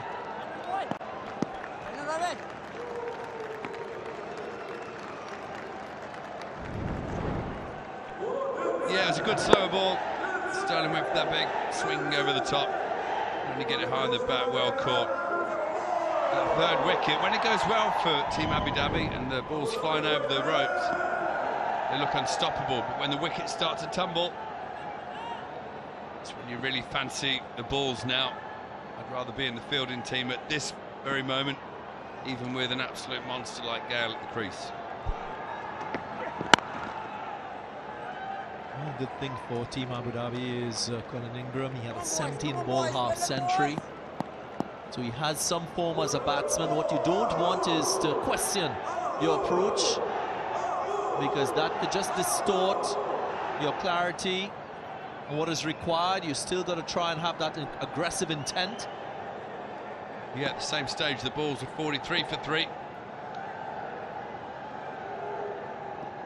And a very good finish to the innings, the ball.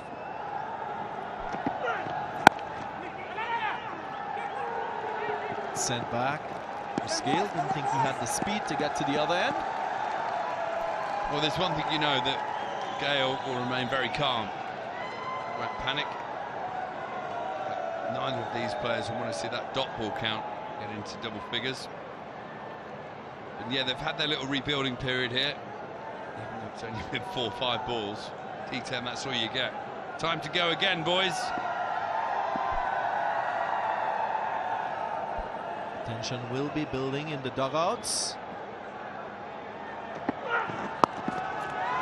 Clip to leg, fielder settles and takes the catch. It's another one.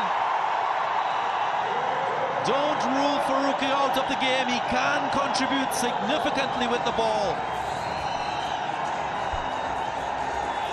What an over. 2 wickets, 4 runs. This game's turned on its head. Farooqi is the man. Dream 11 game-changing over. Owen Morgan runs in, steadies the ship, takes a very nice catch. Balls are on fire. Colin Ingram goes for 1. Team Abu Dhabi now 41 for 4.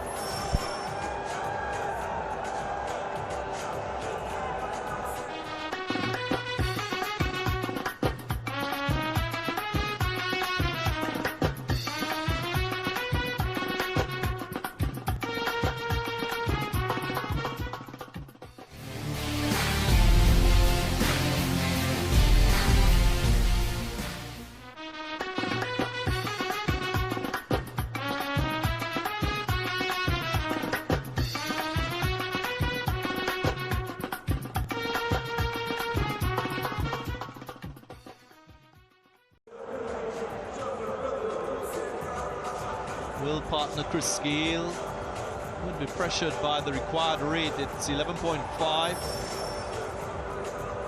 They accept that in T10s. What they'll be worried about is the fact that they've lost 4 wickets. Haven't seen this oftentimes, but in the last game they showed that vulnerability to lose wickets and to implode, so to speak. Absolutely imploding here. Ooh, that was close. Was it? That's it. They're going to have to consolidate again because of this wicket. Ingram going to flick it around the corner, pick the wrong ball, pick the slow delivery. They didn't have the pace to take it over short, fine leg. But I don't think they can afford to consolidate now. They've got 6 overs. They need 12 and over. This is time. Gale, short boundary on the leg side. And Mario Shepard. Now's the time to go. Go hard. It's all or nothing. Bulls on a stampede at the moment. They're riding high. But in this format, you just never know. Few balls, 1 over can change the outlook of a game, especially when you have an impact player like Gale at the crease.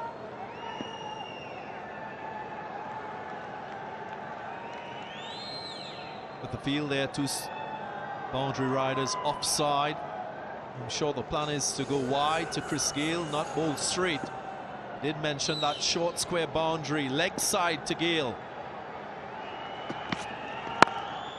A piece off wide. 2 is the call.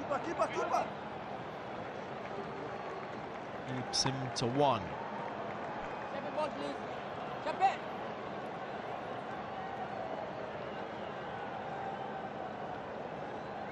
Tidbits being shared, captain and coach. Andy Flower on the boundary line.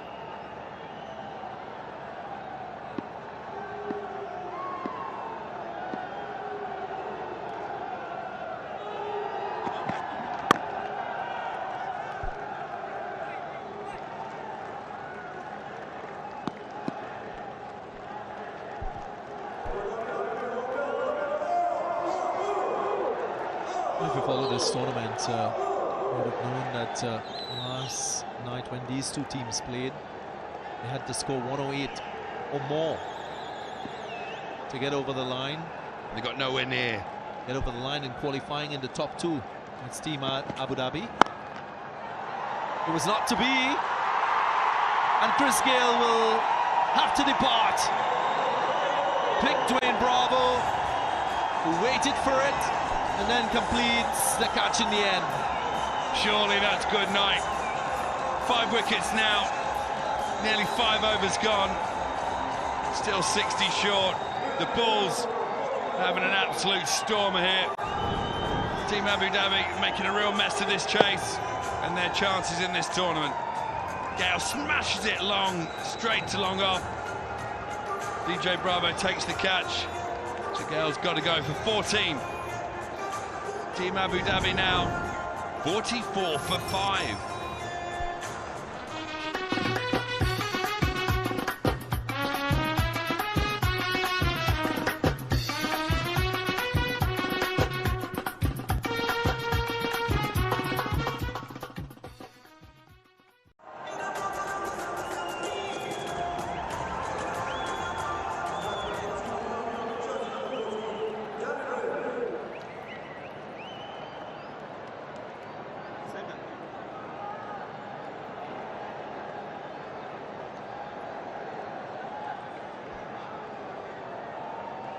Danny Briggs in at number 7 for Team Abu Dhabi.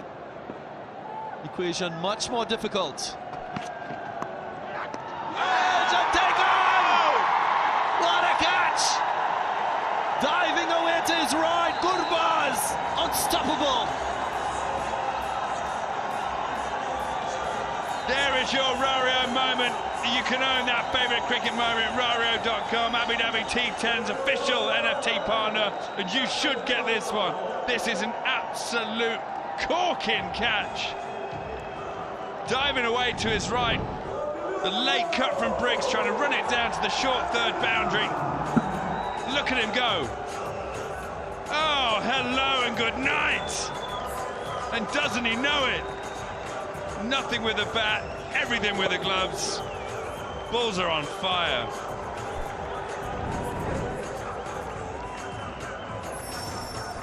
Briggs for naught, 44 for 6.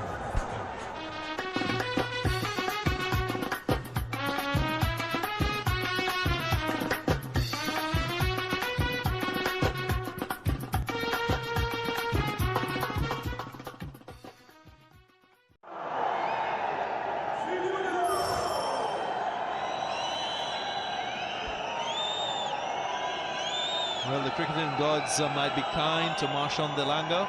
He put down one to deny Fidel Edwards a hat-trick. Here he is, trying to prevent Romario Shepard from getting a hat-trick.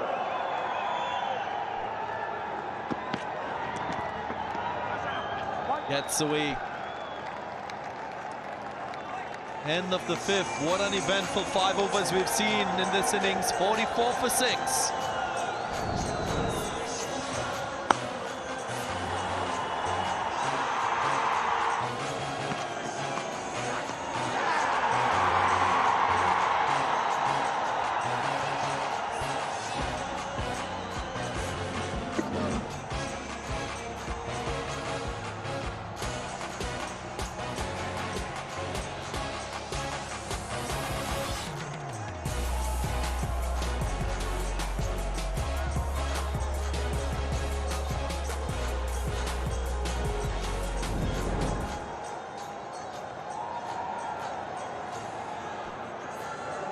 Last 10 deliveries, there have been 4 wickets to fall here for those in yellow. For those in orange and blue, they are cock-a-hoop here. because for the simple fact it's clickety-click, 66 required off 30. That's the problem for Team Abu Dhabi, because they're 6 down for just 44, trying to track down 110, and they've got to take the power play. They're going to take this batting power play now.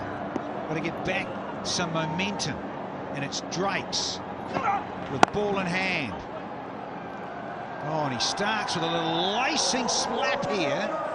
Jamie Overton, could he be a hero again with the bat in hand? It's blazed across the outfield. Rapid pace off the middle of the bat. Very textbook in that stroke from Jamie Overton. Ideal start for this floating power play. Is there hope now for Team Abu Dhabi? Who can forget that last over when he was batting with Danny Briggs? Briggs, I think, got 19 not out, and I think Overton was about 30-odd not out. Nice, again, bounce and subtle changes of pace. Drakes has been a real great find here for the Delhi Bulls this season.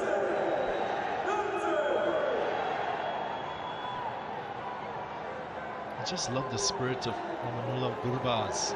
Now he plays his cricket. He was constantly talking to Dominic Drakes, to Mario Shepard. Tries to catch it. It's gone a long way up. Is this Bravo? And takes it. More celebrations for the Bulls. Big wicket again. Courtesy of the DJ. Bravo. And charging with another wicket, the Bulls. Overton this time, the enforcer, you would have thought, in this partnership. Just if it did continue, would have given the men in yellow hope, but not to be. Dominic Drakes gets in the way, and he gets the support of his captain, Bravo. Overton goes for 6, 48 for 7.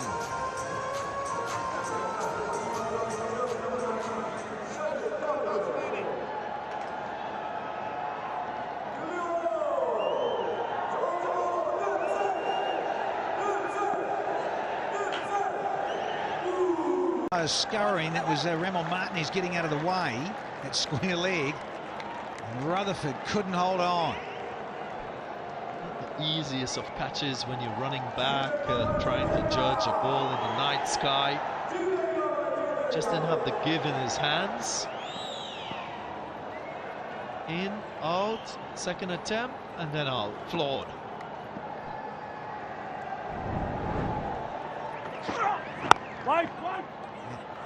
Dominic Drakes, 9 wickets in his last 6 overs in this tournament of season 5. Shows you how good this man has been. Left arm over, left arm round, changes of pace. Here's the latest one for him. A bit of Jamie Overton out for half a dozen. And we've been fizzing here with haircuts and all of the entertainment of the rock stars on show here in Abu Dhabi. Who wants it? Look out, it's going to be Shafane. There's another one. Drakes, you can't keep him out of the contest. Another 4 for Dominic Drakes, because he's had his spell. 4 for 13 from 2, and Team Abu Dhabi are now 50 for 8 here.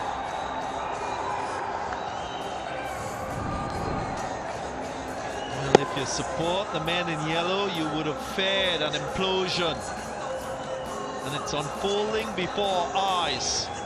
Wickets tumbling, very few runs being scored. And it's the back of Delanga. 50.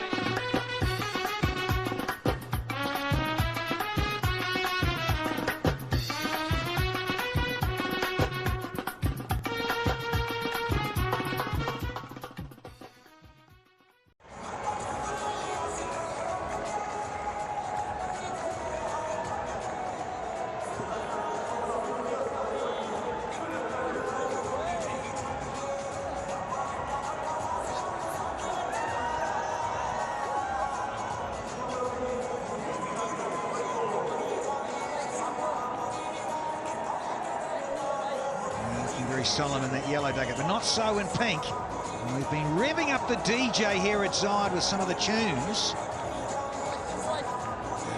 Bit of Billy Idol from the 80s, thinking about if I should stumble, catch my fall. Well, they've been catching a few now. Have those in orange, the Bulls. And they are stumbling here. Team Abu Dhabi. Drakes has now 10 wickets in his last 6 overs, and I've also just been enlightened. He's the first man in the history of T10 to take a consecutive amount of wickets, 3 or more. He's taken 4 fizz. You better believe it. The Dream 11 fantasy player points so far, well, you know who's going to take it out tonight. The snooker maximum break, 147 for Dominic Drakes here. Having the outing of his life in this tournament.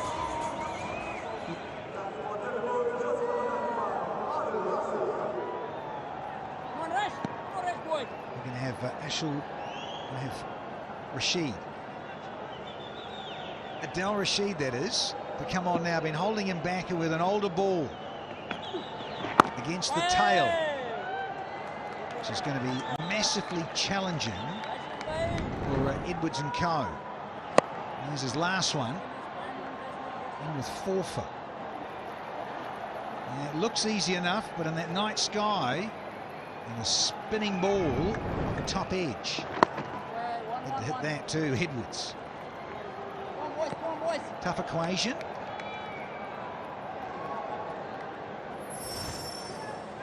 Look at that. Look at the way Dominic Drakes has zipped up the tree. He's now equal with Hasaranga.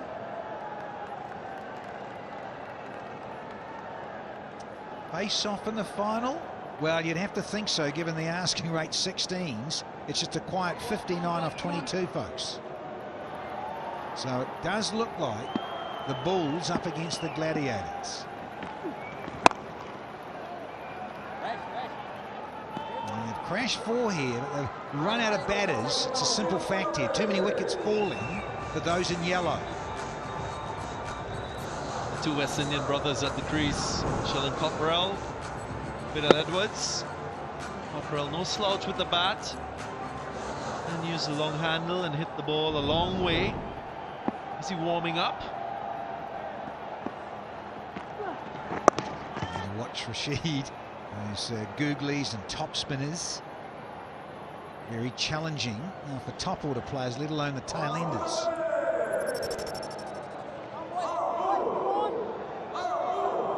Azad Khan is leading the way as ever. And you've climbed, Danny Morrison. Booting away Rashid. Yeah, I got an apple out for the teacher. So that Graham Swan. Slippery slope for Swanee. Excellent footwork, but save the boots, Fee. Oh. There's that googly, very useful. So we've had 7 now, and Team Abu Dhabi a 57 for 8.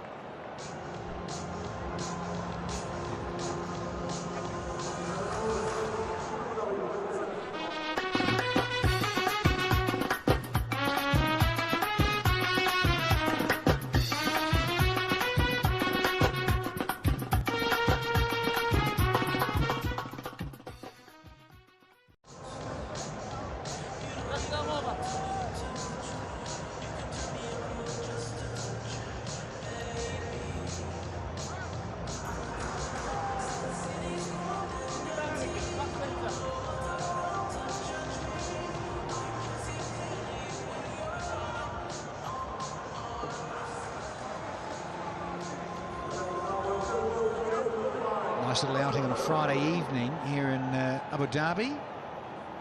Families are out, owners in the VIP section. Comfortable about proceedings if you're in with the Delhi Bulls. Not so for Team Abu Dhabi. Looks like, every likelihood, they're going to be playing once again like last season in the 3rd and 4th playoff. Most frustrating for those owners.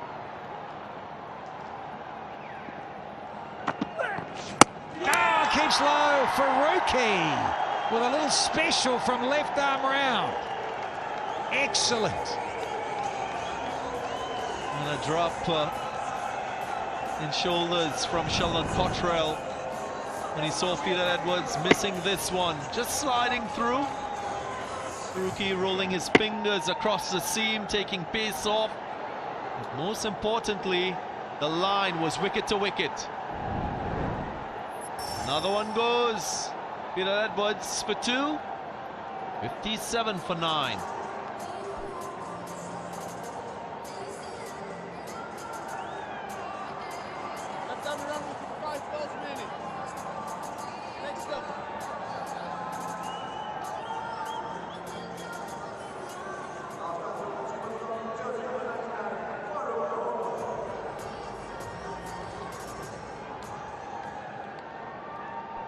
Farouk. So we've got that little head-to-head here. Faruqi versus Farouk.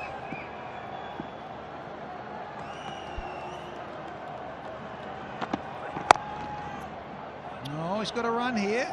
Did block out a maiden, which is not really the point of T10. Can't play for a draw. This is that nice little skinny little low one. Yeah. Good change of pace, smart bowling, on target. And Fidel missed it by, well, last week. 52, long, long way off when you're 9 down. Time for Cottrell. Take strike, had a pretty good time of it with ball in hand earlier this evening. Q ended this one, but there's no run. Creating all sorts of problems here, Faruqi. What a confidence builder for him. Going into possibly the final. At this stage, you would say surely. Bravo directing things, always involved in changing the field. Changing his bowlers. And leaving the scene, got out of the dugout, Liam Livingston. He's had enough. Could have been. Out very first ball. Talk about a game-changing moment in this second qualifier for Team Abu Dhabi. You lose your best player, your form player, the captain as well. Out very first ball. Bill Salt, he got a little start and couldn't kick on. Christopher Henry Gale, I got some good players and some good touch. Sterling runs in the earlier part of today. Lucky not to hit the stumps again here. Quite a disciplined bowling effort. Nelly Bulls only conceding 2 extras, 2 wides. That's all they've conceded in this innings. It's a part of the game that you can't take for granted, especially in T10s. One no ball could cost you. The extra delivery could allow the opposition to get more runs. Yeah. That's what it's looking like, isn't it? That really is the Bulls locking horns with the Gladiators. More and more. So I've had 8, it's 58 for 9.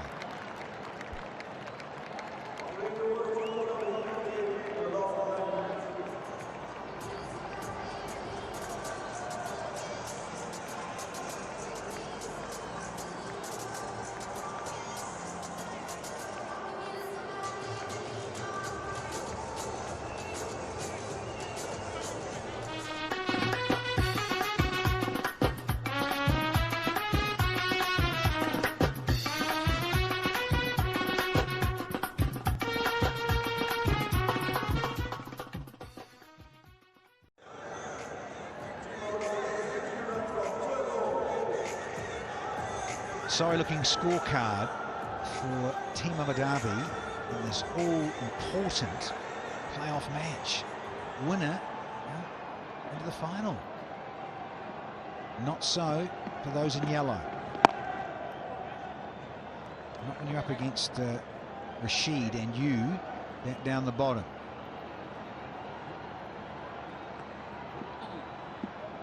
Good play out of Maiden. I can't help but think about that because it was so recent last night. Take one and be happy. Mohamed Farouk. And it's back over to you, Sheldon Cottrell. See if we could wield the Willoughby, have a bit of fun because, no, it ain't happening. 51 from 10.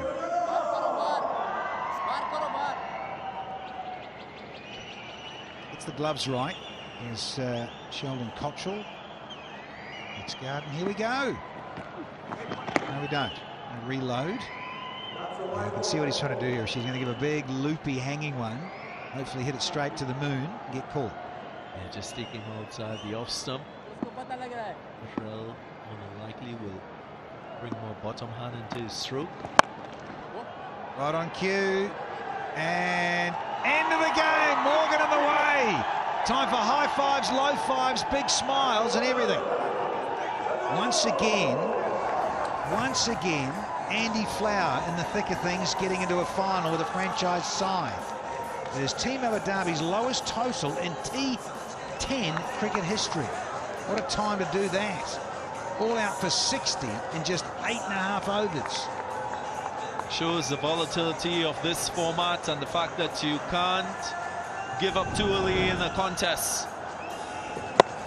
Last wicket to fall, Cottrell just chancing his hand, searching for the big one, only to find Owen Morgan in that deep mid-wicket region. Got one maximum. Phil Salt, who else? Oh, gave it a little lick to the leg side. Hemorrhage disappears. It's the only maximum in the sorry innings of Team Abu Dhabi. All out for 60 in 8.5 overs. Hashtag not good enough. All out for 60. And there's some very soft dismissals, it's got to be said. As that first one to Liam Livingston. Very first ball. Big moment. And another lame, soft shot. Sterling this time. And Colin Ingram has not had a great time of it here, it has to be said.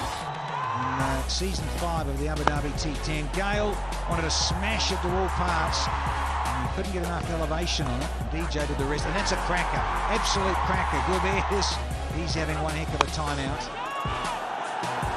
Here in this 5th edition. All started to follow DJ Bravo. The catches were held in the night sky. That's a comfortable enough catch to Rutherford. And then the stumps get clocked by Faruqi. And then Morgan with the final catch of the match.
Abu Dhabi 60, all out in 8.3 overs.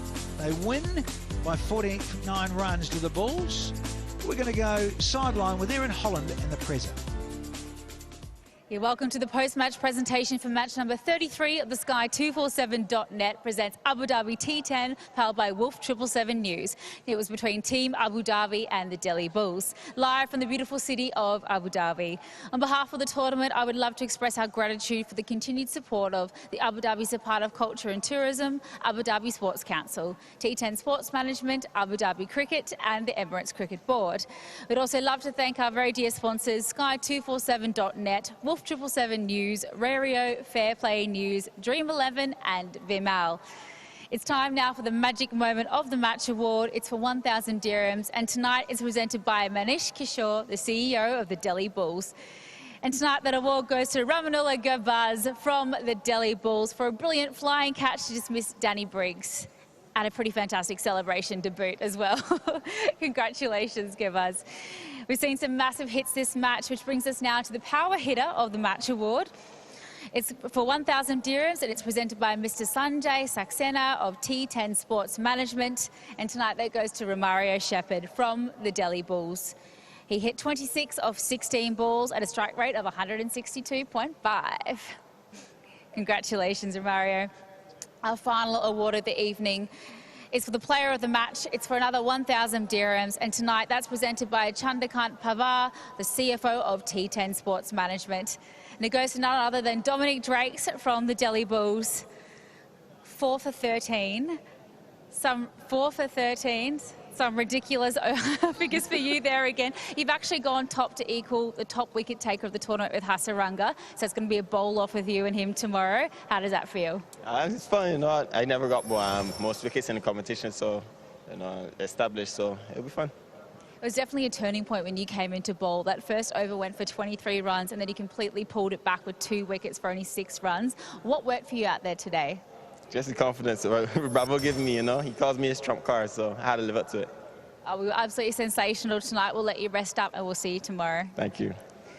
We now love to invite the captain of the Delhi Bulls, DJ Bravo. DJ, you're in the final. Is that music to your ears? Well, it's good to be in the finals again. Last time I was in the finals and we fell short. This is my second time with this franchise, second opportunity to win the trophy. So I'm very proud of the guys, irrespective of us making to the finals tonight. I think the way we go about this tournament, especially the young players standing up and giving the performances night after night, all hats off to these young players. Yeah, we're not happy to lose that toss, but in the end you managed to get those runs with, you know, quite convincingly. What are you going to say to your team to prepare for the big game tomorrow? What would you like to improve upon for then? Yeah, I mean, the way how we play, you know, we're playing against Deccan. They are a powerful team. They're going to come hard again. For us, I'm proud of the guys regardless. So it's just to encourage them to one more effort to go out and enjoy the game and express themselves. And the better team will win. If they play well, they beat us. If not, then we win. So that's how we have to see our final. But I think we deserve to be there, and these guys deserve to showcase their talent on a big stage. We cannot wait to see you tomorrow. Hopefully it's redemption for you guys in the final. Thank you very much. You're amazing tonight. Thanks. Well, we have our finalists. It will be the Delhi Bulls versus the Deccan Gladiators, and it will be right here tomorrow. Congratulations to the Bulls. Thank you, Mrs. Cutting. Well done to DJ Bravo and the Bulls. So 3rd and 4th playoff, there they are. Team Abu Dhabi, Bangla Tigers, but the finalists, Gladiators up against the Bulls. 8 p.m. local time. Look forward to it. Have our company with us again. We'll see you tomorrow.